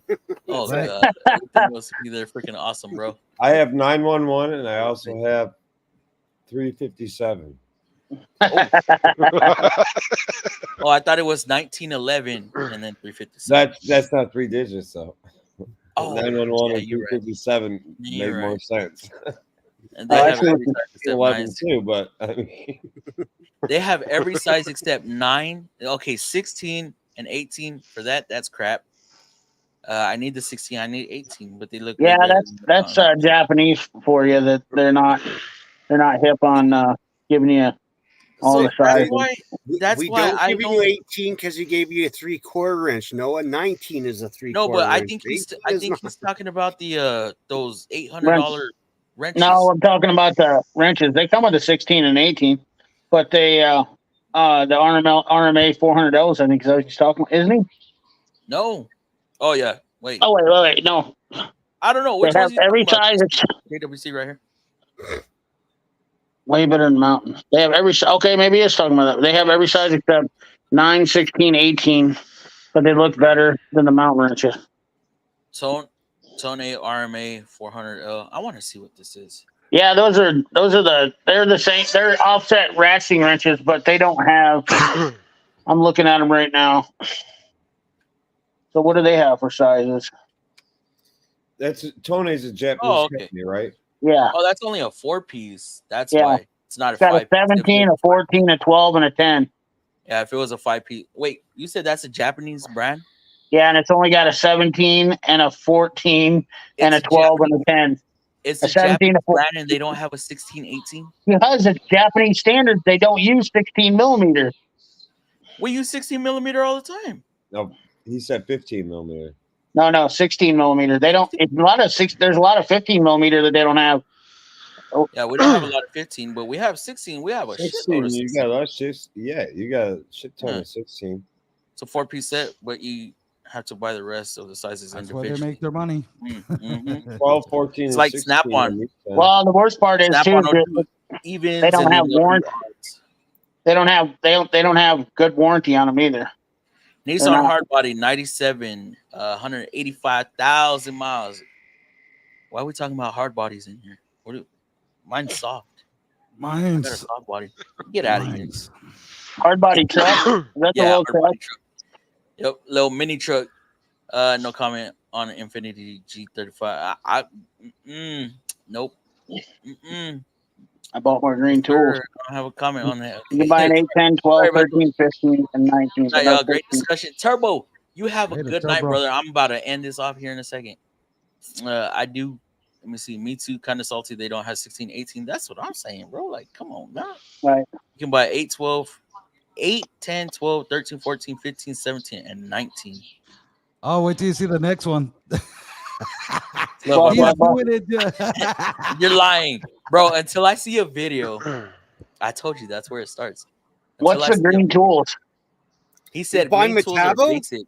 Yeah, because Sergio would be like, "Oh, green is ugly" and all this stuff. And green is basic. Green is basic. Yeah. They were on sale during Prime Day. Got some Metabo tools. Those are green and they're good. What's he saying? What's Dave saying? Reman. He's gonna say Reman. Watch it. Oh, read my comment. Ready. Read post. What post? I'm just On the private chat. chat. I like read every post.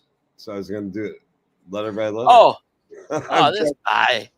All right, guys, that's it for tonight's stream. Thank y'all for coming. Thank y'all for tuning in. Thank you for the donations. Wrenching killed it today. I don't know how I'm gonna make it up to him. I don't know. I have something in the works. But anyways, y'all have a good night, and we will see y'all on Tuesday. This was a killer topic. We had a bunch of crazy discussions up in here. I really enjoyed it tonight. Awesome stream tonight. Great panel. Have a good night. Yes. And guys, I will not forget to do the outro tonight. I know last time I did forget. I just said goodbye. But yeah, y'all have a good weekend. Are we going backstage? Fluff? Yes. Y'all have a good night. JWC, Shannon, Sergio, deuces. Even when you feel low, you can still go. Even when you feel slow, you can still go. Even when there's no hope, you can still go. I never answer to no, man, I still go. Go, go, go, go, go, go, go, go, go, go, go, go, go. Hustle hard, hustle every single day. I'll be making moves till I'm buried in my grave. To the system, I don't wanna be a slave. I've been doing shit my way, or the highway. And in the driveway is a nice range. Cause I grind through the climb, I invite pain. You'll never hear me, bitch, nah, I don't complain. Just gotta flip the switch and you can go and obtain anything you want, anything you need. Your mind's got the key ingredient, it's belief. They'll deceive with the negativity, but I just slide right by that